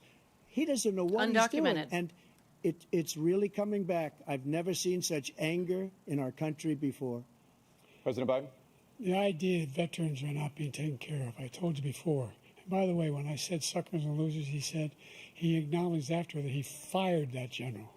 That general got fired because he's the one that acknowledged that that's what he said. He was the one standing with Trump when he said it. His chief of staff Number said one. it too. Number two, the idea that we're going to be in a situation where all these millions and millions, the way he talks about it, illegal aliens are coming into the country and taking away our jobs. There's a reason why we have the fastest growing economy in the world, the reason why we have the most successful economy in the world. We're doing better than any other nation in the world. And by the way, those 15 Nobel laureates he talked about being phony, those 15 Nobel laureates, economists, they all said that if Trump is reelected, we're likely to have a recession and inflation is going to increasingly go up. And by the way, worst president in history, 159 presidential scholars voted him the worst president in the history of the United States of America. Exactly. President Biden, thank you so much. Let's turn to the cost of child care, which many American families struggle to afford. President Trump, both you and President Biden have tried to address this issue. But the average cost of child care in this country has risen to more than $11,000 a year per child. For many families, the cost of child care for 2 children is more than their rent. In your second term, what would you do to make child care more affordable? Just to go back, the general got fired because he was no good. And if he said that, that's why he made it up. But we have 19 people that said I didn't say it, and they're very highly respected. He doesn't much answer the more so question. than him. The other thing And is, Tapper ought to say, answer he the doesn't question. fire people. He never fired people. I've never seen him fire anybody. I did fire a lot. I fired Comey because he was no good. I fired a lot of the top people at the FBI, drained the swamp. They were no good. Not easy to fire people. You'd pay a price for it, but they were no good. I inherited these people. I didn't put them there. I didn't put Comey there. He was no good. I fired him. This guy hasn't fired anybody. He never fires. He should have fired every military man that was involved with the Afghanistan horror show, the most embarrassing moment in the history of our country. He didn't fire. Did you fire anybody? Did you fire anybody that's on the border that's allowed us to have the worst border in the history of the world? Did anybody get fired for allowing 18 million people, many from prisons, many from mental institutions? Did you fire anybody that allowed our country to be destroyed? Joe, our country is being destroyed as you and I sit up here and waste a lot of time on this debate. This shouldn't be a debate. He is the worst president. He just said about me because I said it. But look, he's the worst president in the history of our country. He's destroyed our country. Now all of a sudden he's trying to get a little tough on the border. He came out with a nothing deal, and it reduced it a little bit, like this much. It's insignificant. He wants open borders. He wants our country to either be destroyed or he wants to pick up those people as voters. And I don't think we just can't let it happen. If he wins this election, our country doesn't have a chance, not even a chance, of coming out of this rut. We probably won't have a country left anymore. That's how bad it is. He is the worst in history by far. The question was about child care. We are the most admired country in the world. We're the United States of America. There's nothing beyond our capacity. We have the finest military in the history of the world, the finest in the history of the world. No one thinks we're weak. No one wants to screw around with us. Nobody, number one. Number two, the idea that we're talking about worst presidents. I wasn't joking. Look it up or go online. 159 or 58, don't hold me the exact number, presidential historians, they've had meetings and they voted who's the worst president it was in American 154. history. One through best to worst. Respected he was historians. the worst in all of Ranked American Trump history. as the worst. That's a fact. That's not conjecture. He can argue they're wrong, but that's what they voted. The idea that he is doing anything to deal with child care, he did Thank you for answering the question. Child care. We should significantly increase the child care tax credit. We should significantly increase the availability of women and men or single parents to be able to go back to work. And we should encourage businesses to have. Thank you, President Biden. President Trump, the question was about what would you do to make child care more affordable, if you want to take your minute. Just so you understand, we have polling, we have other things. You want to answer the question? They rate him the worst because what he's done is so bad.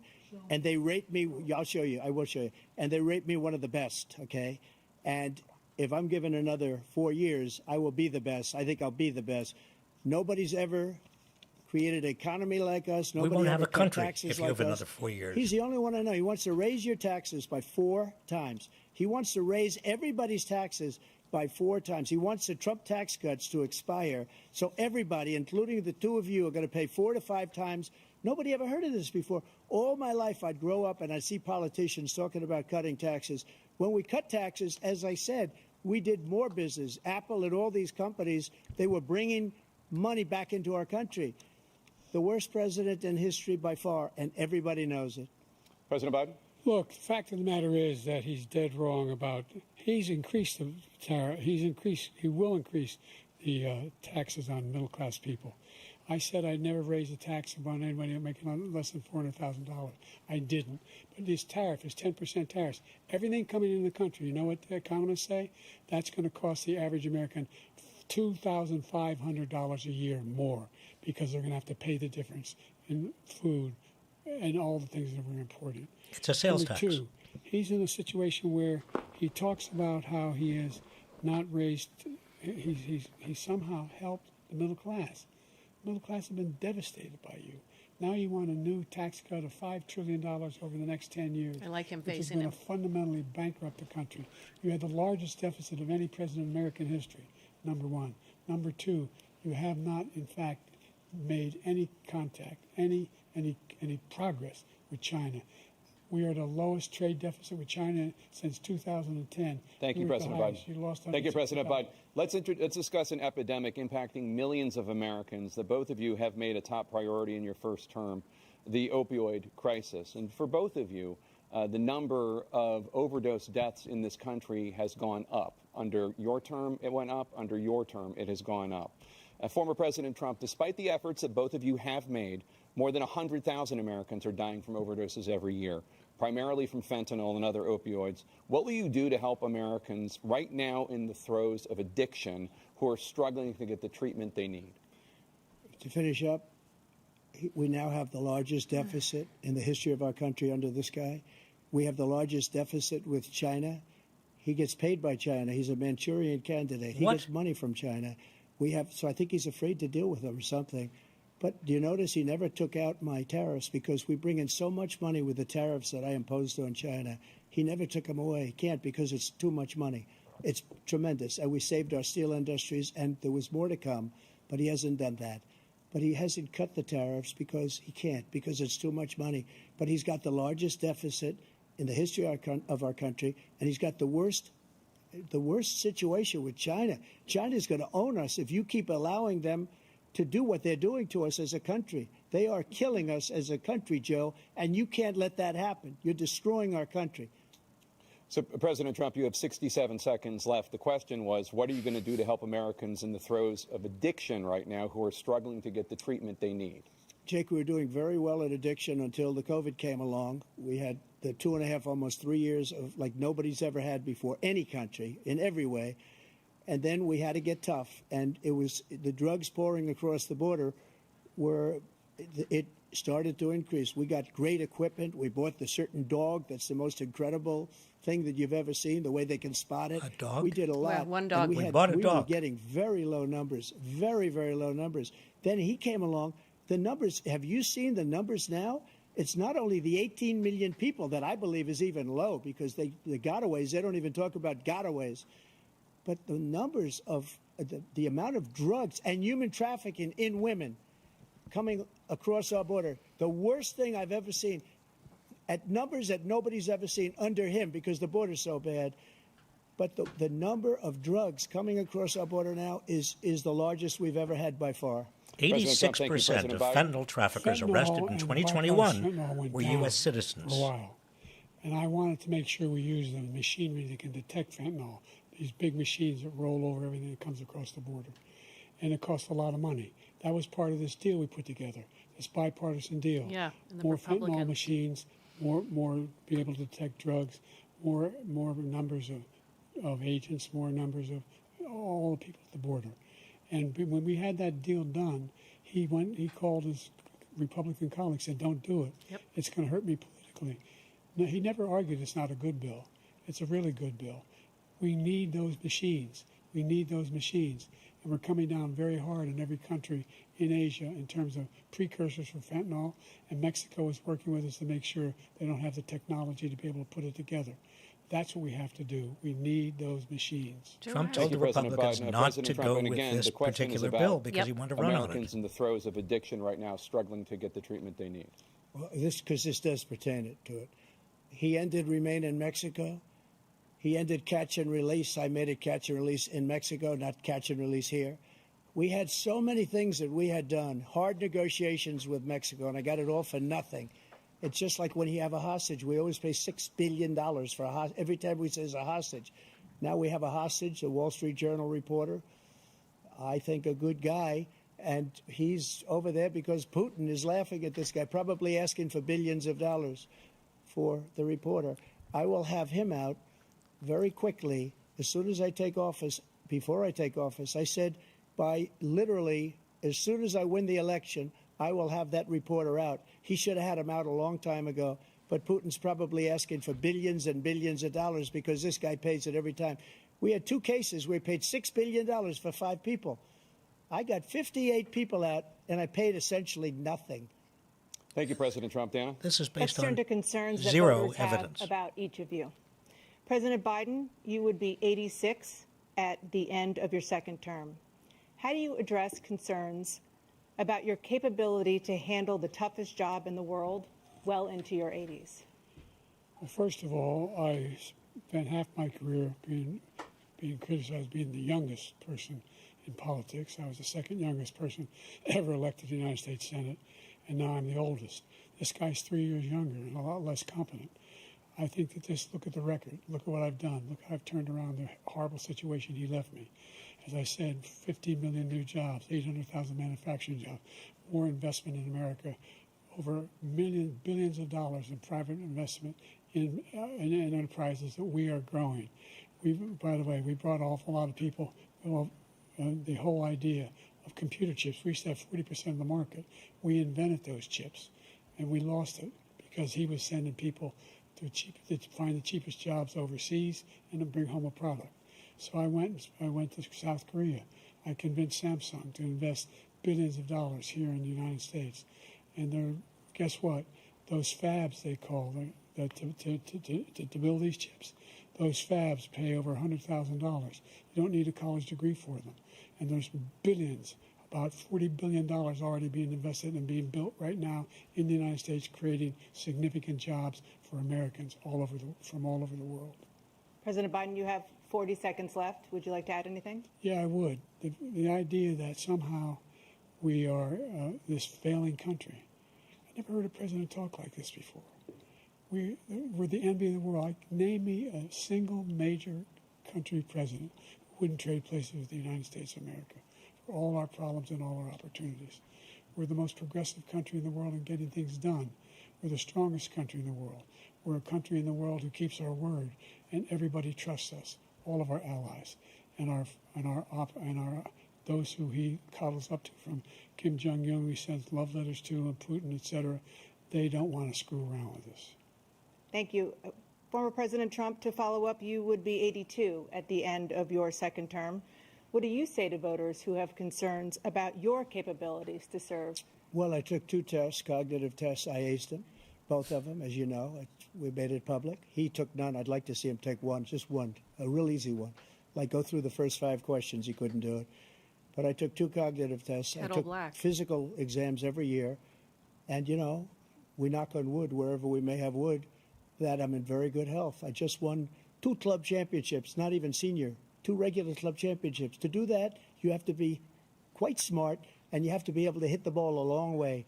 And I do it. He doesn't do it. He can't hit a ball 50 yards. He challenged me to a golf match. He can't hit a ball 50 yards.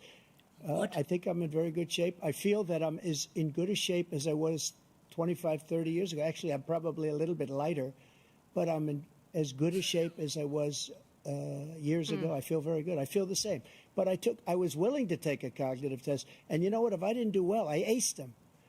Dr. Ronnie Jackson, who's a great guy when he was White House doctor. And then I took another one, a Ronnie similar Johnson one. before. And one of them said they've never seen anybody ace him. Thank you. President Biden? You can see he is 6'5" and only 223 pounds, or 235 pounds. Well, you said 6'4", 200. Well, anyway, that's what anyway, just take a look at what he says he is, and take a look at what he is. Look, I'd be happy to have a driving contest with him. I got my handicap, which when I was vice president, down to a 6. But by the way, I told you before, I'm happy to play golf if you carry your own bag. Ooh. Think you can do it? That's the biggest lie. He's a 6 handicap of all. I was an 8 handicap. Yeah. 8. But I have, how many? I've seen you swing. I know you swing. Okay, let's I can't believe we're President talking Trump, about we're going to handicaps. turn Let's Feels not like act middle children. school. to a specific concern that voters have about you. Will you pledge tonight that once all legal challenges have been exhausted, that you will accept the results of this election, regardless of who wins, and you will say right now that political violence in any form is unacceptable? Well, I shouldn't have to say that, but of course I believe that. It's totally unacceptable. And if you would see my statements that I made on Twitter at the time, And also my statement that I made in the Rose Garden, you would say is one of the strongest statements you've ever seen. In addition to the speech I made in front of, I believe, the largest crowd I've ever spoken to. And I will tell you, nobody ever talks about that. They talk about a relatively small number of people that went to the Capitol and in many cases were ushered in by the police. And as Nancy Pelosi said, it was her responsibility, not Ushered mine. in She by the said that police? loud and clear. But the answer is, if Pelosi the didn't election say is that. fair, free, and I want that more than anybody. And I'll tell you something. I wish he was a great president because I wouldn't be here right now. I'd be at one of my many places enjoying myself. I wouldn't be under indictment because I wouldn't have been his political opponent because he indicted me because I was his opponent. I wish he was did a not great indict president. you. I would rather have that. I wouldn't be here. I don't mind being here. But the only reason I'm here is he's so bad as a president that I'm going to make America great again. We're going to make America great again. We're a failing nation right now. We're a seriously failing nation. And we're a failing nation because of him. His policies are so bad. His military policies are insane. They're insane. These are wars that will never end with con him. man knows he will drive us if he into World repeats War the III. same And we're thing closer over and to over and World over War again, III people than start anybody believing can it. imagine. We are very, very close to World War III, and he's driving us there. And Kim Jong-un and President Xi of China, Kim Jong-un of North Korea, all of these, Putin, they don't respect him. They don't fear him. They have nothing going with this gentleman, and he's going to drive us into World War III. No, you We're are. in a World War III. Let him follow and win, and let Putin say, do what you want, NATO. Just do what you want. There's a thing called Article 5. An attack on one is an attack on all, a required response. The idea, I can't think of a single major leader in the world who wouldn't trade places with the job I've done and what they've done. Because we are a powerful nation. We have wonderful people. It's because of the people, not me. It's because of the American people. They're capable of anything, and they step up when they're needed. And right now, we're needed. We're needed to protect the world because our own safety is at stake. And again, you want to have a war, just let Putin go ahead and take Kyiv, make sure they move on, see what happens in Poland, Hungary, and other places along that border. Then you have a war.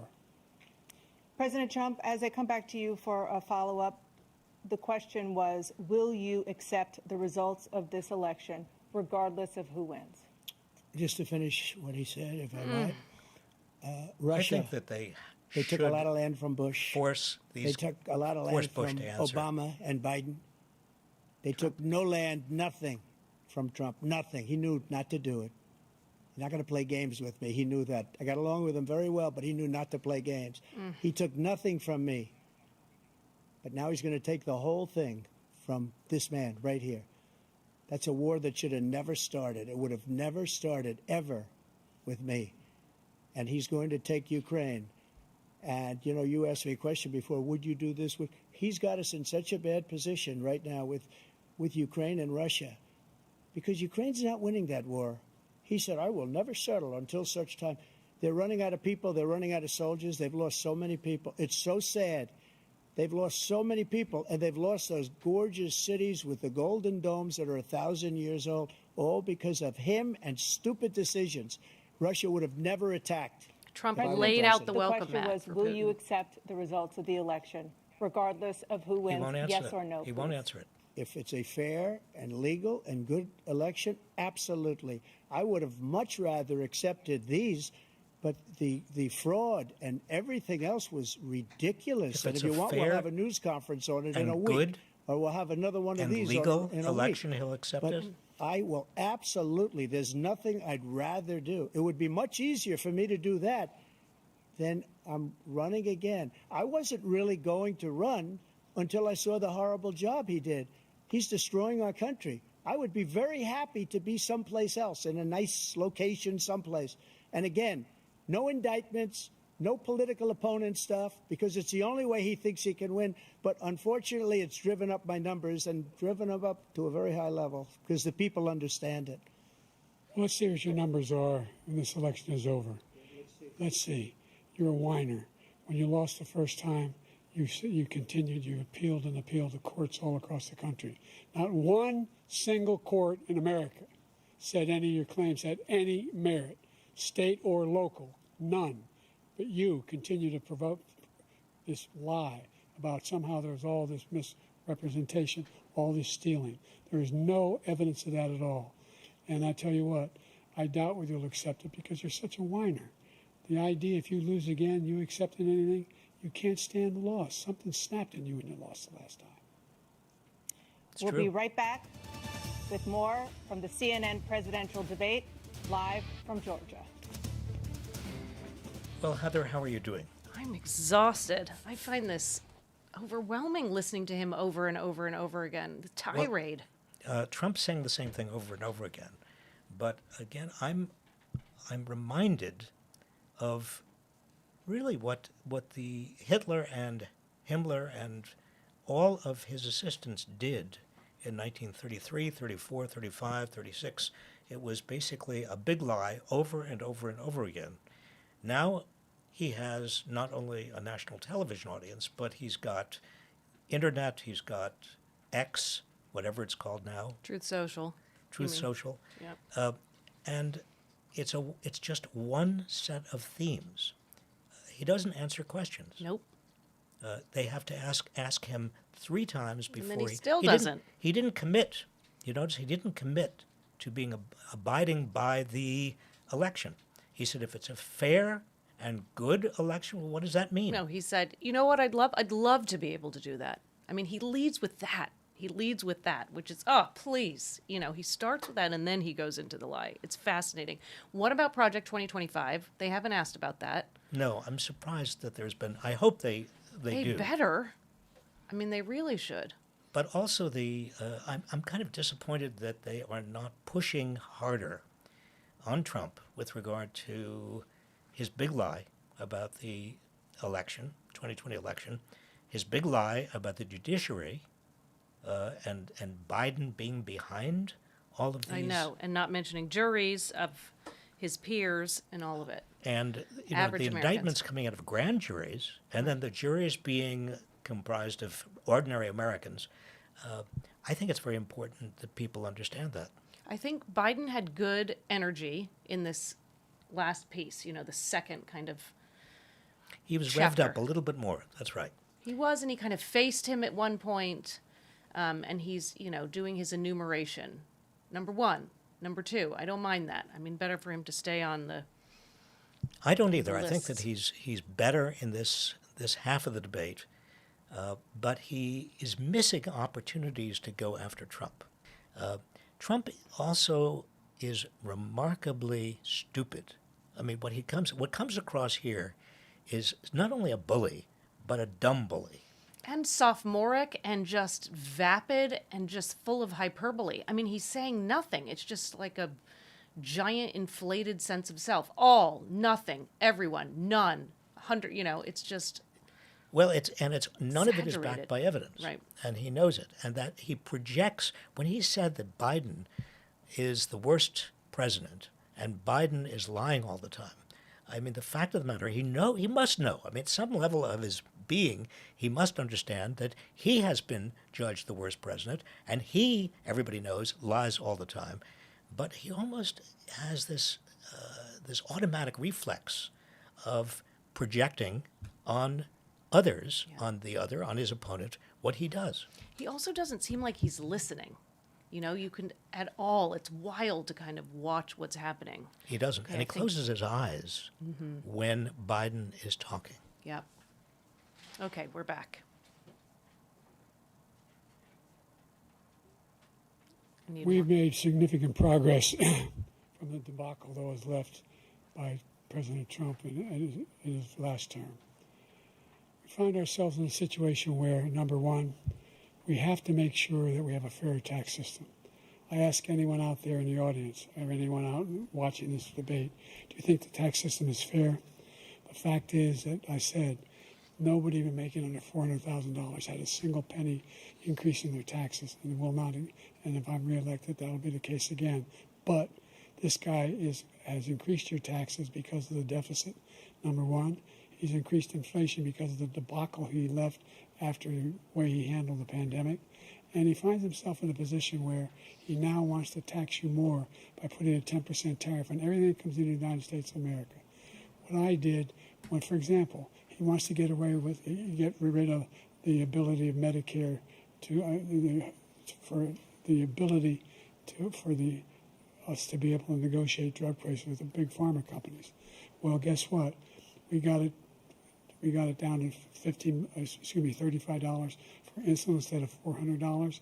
No more than $2,000 for every senior, no matter how much prescription they need. You know what that did? That reduced the federal debt by $160 billion over 10 years because the government doesn't have to pay the exorbitant prices. I'm going to make that available to every senior all along, it's happening now, and everybody in America. He wants to get rid of that. I'm going to make sure that we have child care. We're going to significantly increase the credits that people have for child care. I'm going to make sure we do something about what we're doing on lead pipes and all the things that are causing health problems for people across the country. We're going to continue to fight to bring down inflation and give people a break. Thank you, President Biden. President Trump, you now have 2 minutes for your closing statement. Like so many politicians, this man is just a complainer. He said, we want to do this, we want to do that, we want to get rid of this tax, that tax. But he doesn't do anything. All he does is make our country unsafe by allowing millions and millions of people to pour in. Our military doesn't respect him. We look like fools in Afghanistan. We didn't stop Israel. It was such a horrible thing that would have never happened. It should have never happened. Iran was broke. Anybody that did business with Iran, including China, they couldn't do business with the United States. They all passed. Iran was broke. They had no money for Hamas or Hezbollah, for terror, no money whatsoever. Again, Ukraine should have never happened. He talks about all this stuff, but he didn't do it. For 3.5 years, we're living in hell. We have the Palestinians and we have everybody else rioting all over the place. You talk about Charlottesville. This is 100 times Charlottesville, 1,000 times. The whole country is exploding because of you, because they don't respect you, and they have to respect their president, and they don't respect you throughout the world. What we did was incredible. We rebuilt the military. We got the largest tax cut in history, the largest regulation cut in history. The reason he's got jobs is because I cut the regulations that gave jobs, but he's putting a lot of those regulations back on. All of the things that we've done, nobody's never seen anything like. Even from a medical standpoint, right to try, where we can try space-age materials instead of going to Asia or going to Europe and trying to get when you're terminally ill. Now you can go and you can get something. You sign a document. They've been trying to get it for 42 years. But you know what we did for the military was incredible. Choice for our soldiers, where our soldiers, instead of waiting for 3 months to see a doctor, can go out and get themselves fixed up and readied up and take care of themselves, and they're living. And that's why I had the highest approval rating in the history of the VA. So all of these things, we're in a failing nation, but it's not going to be failing anymore. We're going to make it great again. Thank you, former President Trump. President Biden, stay with us because we have full analysis of this debate. Anderson Cooper and Aaron Burnett starts now on CNN. Woo, how are you doing? I'm doing fine. I find myself really much more agitated, angry, furious. I think Trump did what I expected him to do, just bullshat his way through this entire bloviated. Just was his own usual expression of a great deal of energy that had no content. And so immature with the mocking. I mean, we know this, but to watch it again, it feels like we need to change the rules of the debate. I mean, for him to go live gives him all this time, even with people. I mean, they didn't ask the hard questions. They asked the same question 1.5 times. What do? Do we have them give written answers? I mean, how do you actually hold him accountable? Do you have real time where it's a reaction where you show clips of what he said before? I mean, I don't know how you combat. Well, it's a good question. How do you combat? How do you keep him truthful? How do you fact check? I also had the thought that this notion that the microphones were going to be turned off when particularly Trump was not being asked a question may not have been the best strategy. Because what we saw in 2020 is that Trump, with the microphones on, made a complete fool of himself. Right, and you can see him get worked up and agitated instead of having him seem calm. Yeah, and if the framework here, if the real choice is competence versus craziness, you didn't get that full degree of craziness tonight. Right. You got somebody who bloviated, but not somebody who was as incoherent as Trump actually is. Yep, exactly. Which is so disappointing. I do think that Biden had a lot of good statistics based in something called reality. Yes, reality. Reality. He had a How lot. fresh. Yeah, policies. Not sure if we've heard about those. I mean, he really did have specific examples, answered questions, but it must be so hard to not get flummoxed with that man next to you. I mean, I can't imagine. I really can't imagine it. And particularly if you do have a history of a speech impediment, so there is a little bit of a disability he's struggling with. And several times when he struggled to complete a sentence, I got frantic. I thought, oh my God, this is the clip that is going to be seen over and over again. Right. Some of Trump, I mean, it was just these one note hits. So it was Afghanistan, he probably said, what, 10 times? At least. I mean, the border, I didn't know he was going to do this many mentions of millions, and the border, and every question, childcare, the border, opioids, the border. I mean, it was really every answer. It was borderline. It was borderline. But also every answer or every other answer was about you, Biden, a failing country, failing administration, the worst ever, but no evidence, nothing backing it up, just making up a lot of things Yep.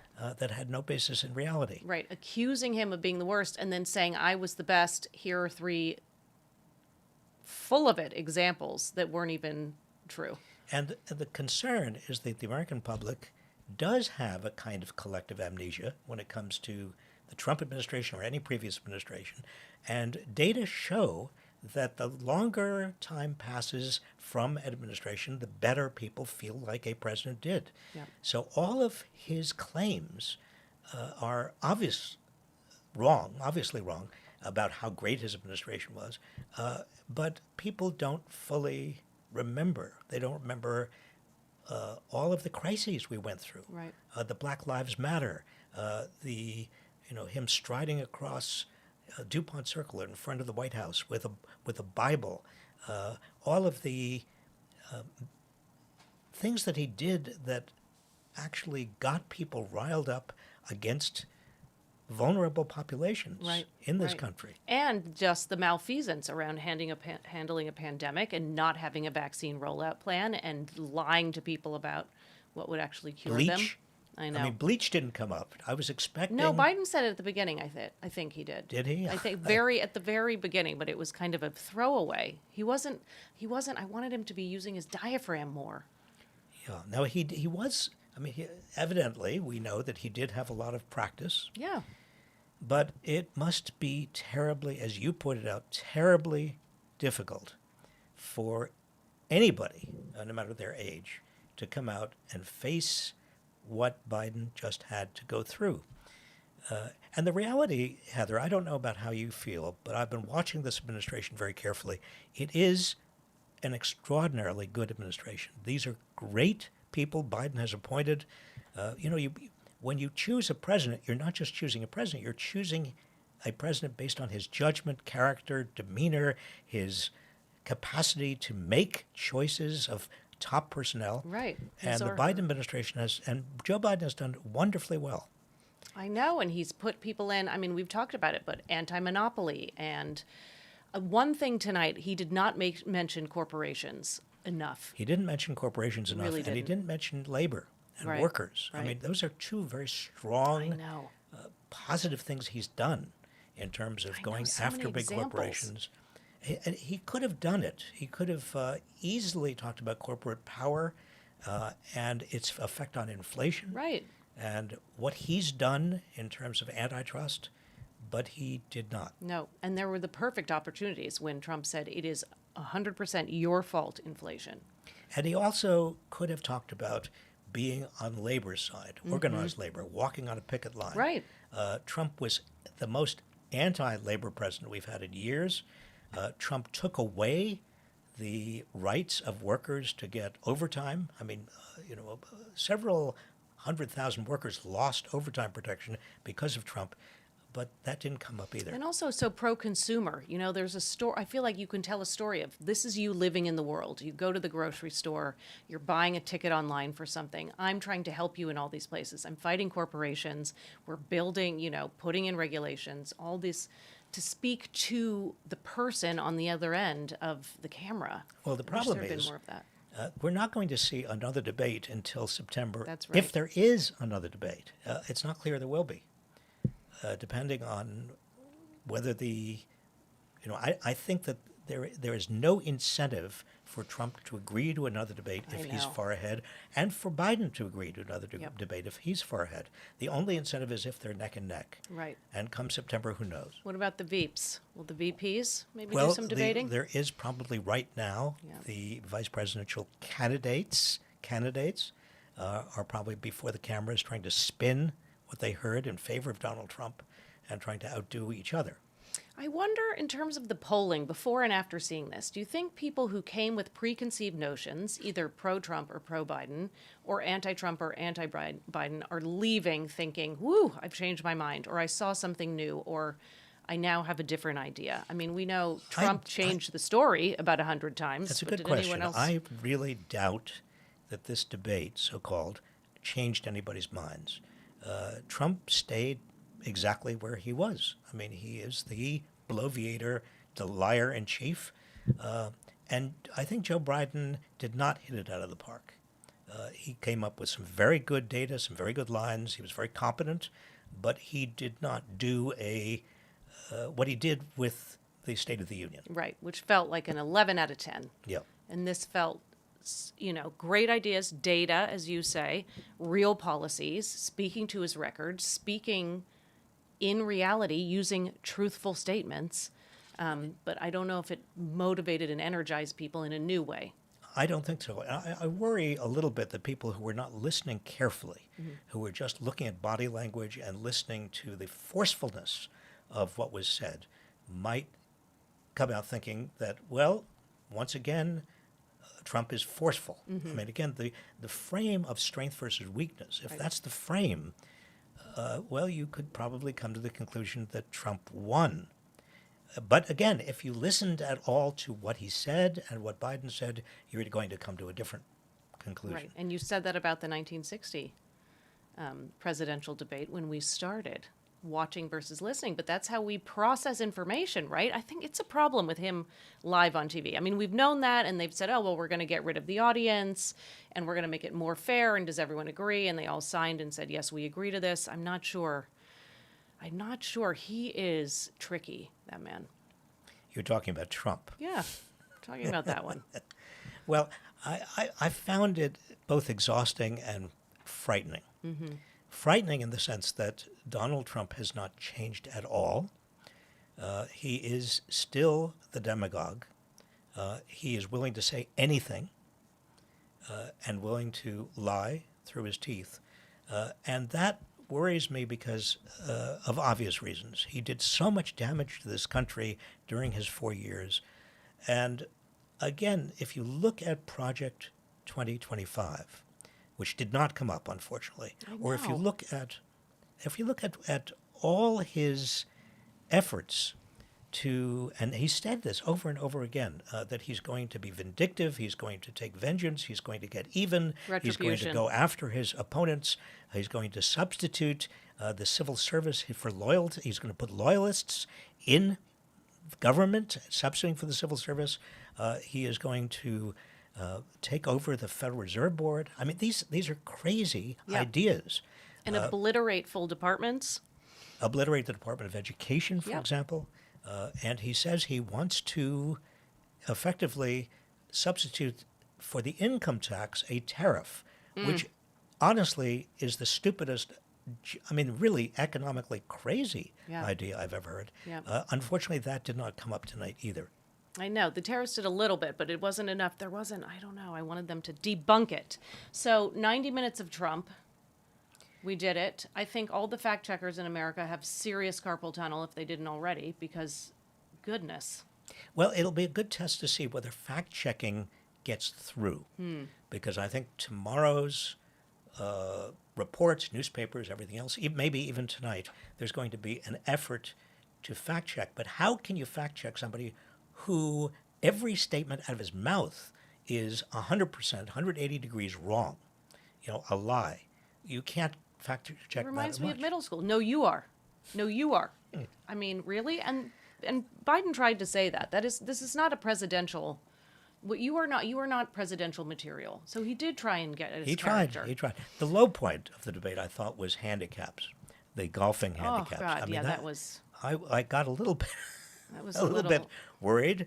Again, I asked myself, of 180 million or 200 million Americans, what did we have to end up with these two? I know. I am a great fan of Joe Biden. I want to say again, strongly, that I think he is one of the best presidents we've had.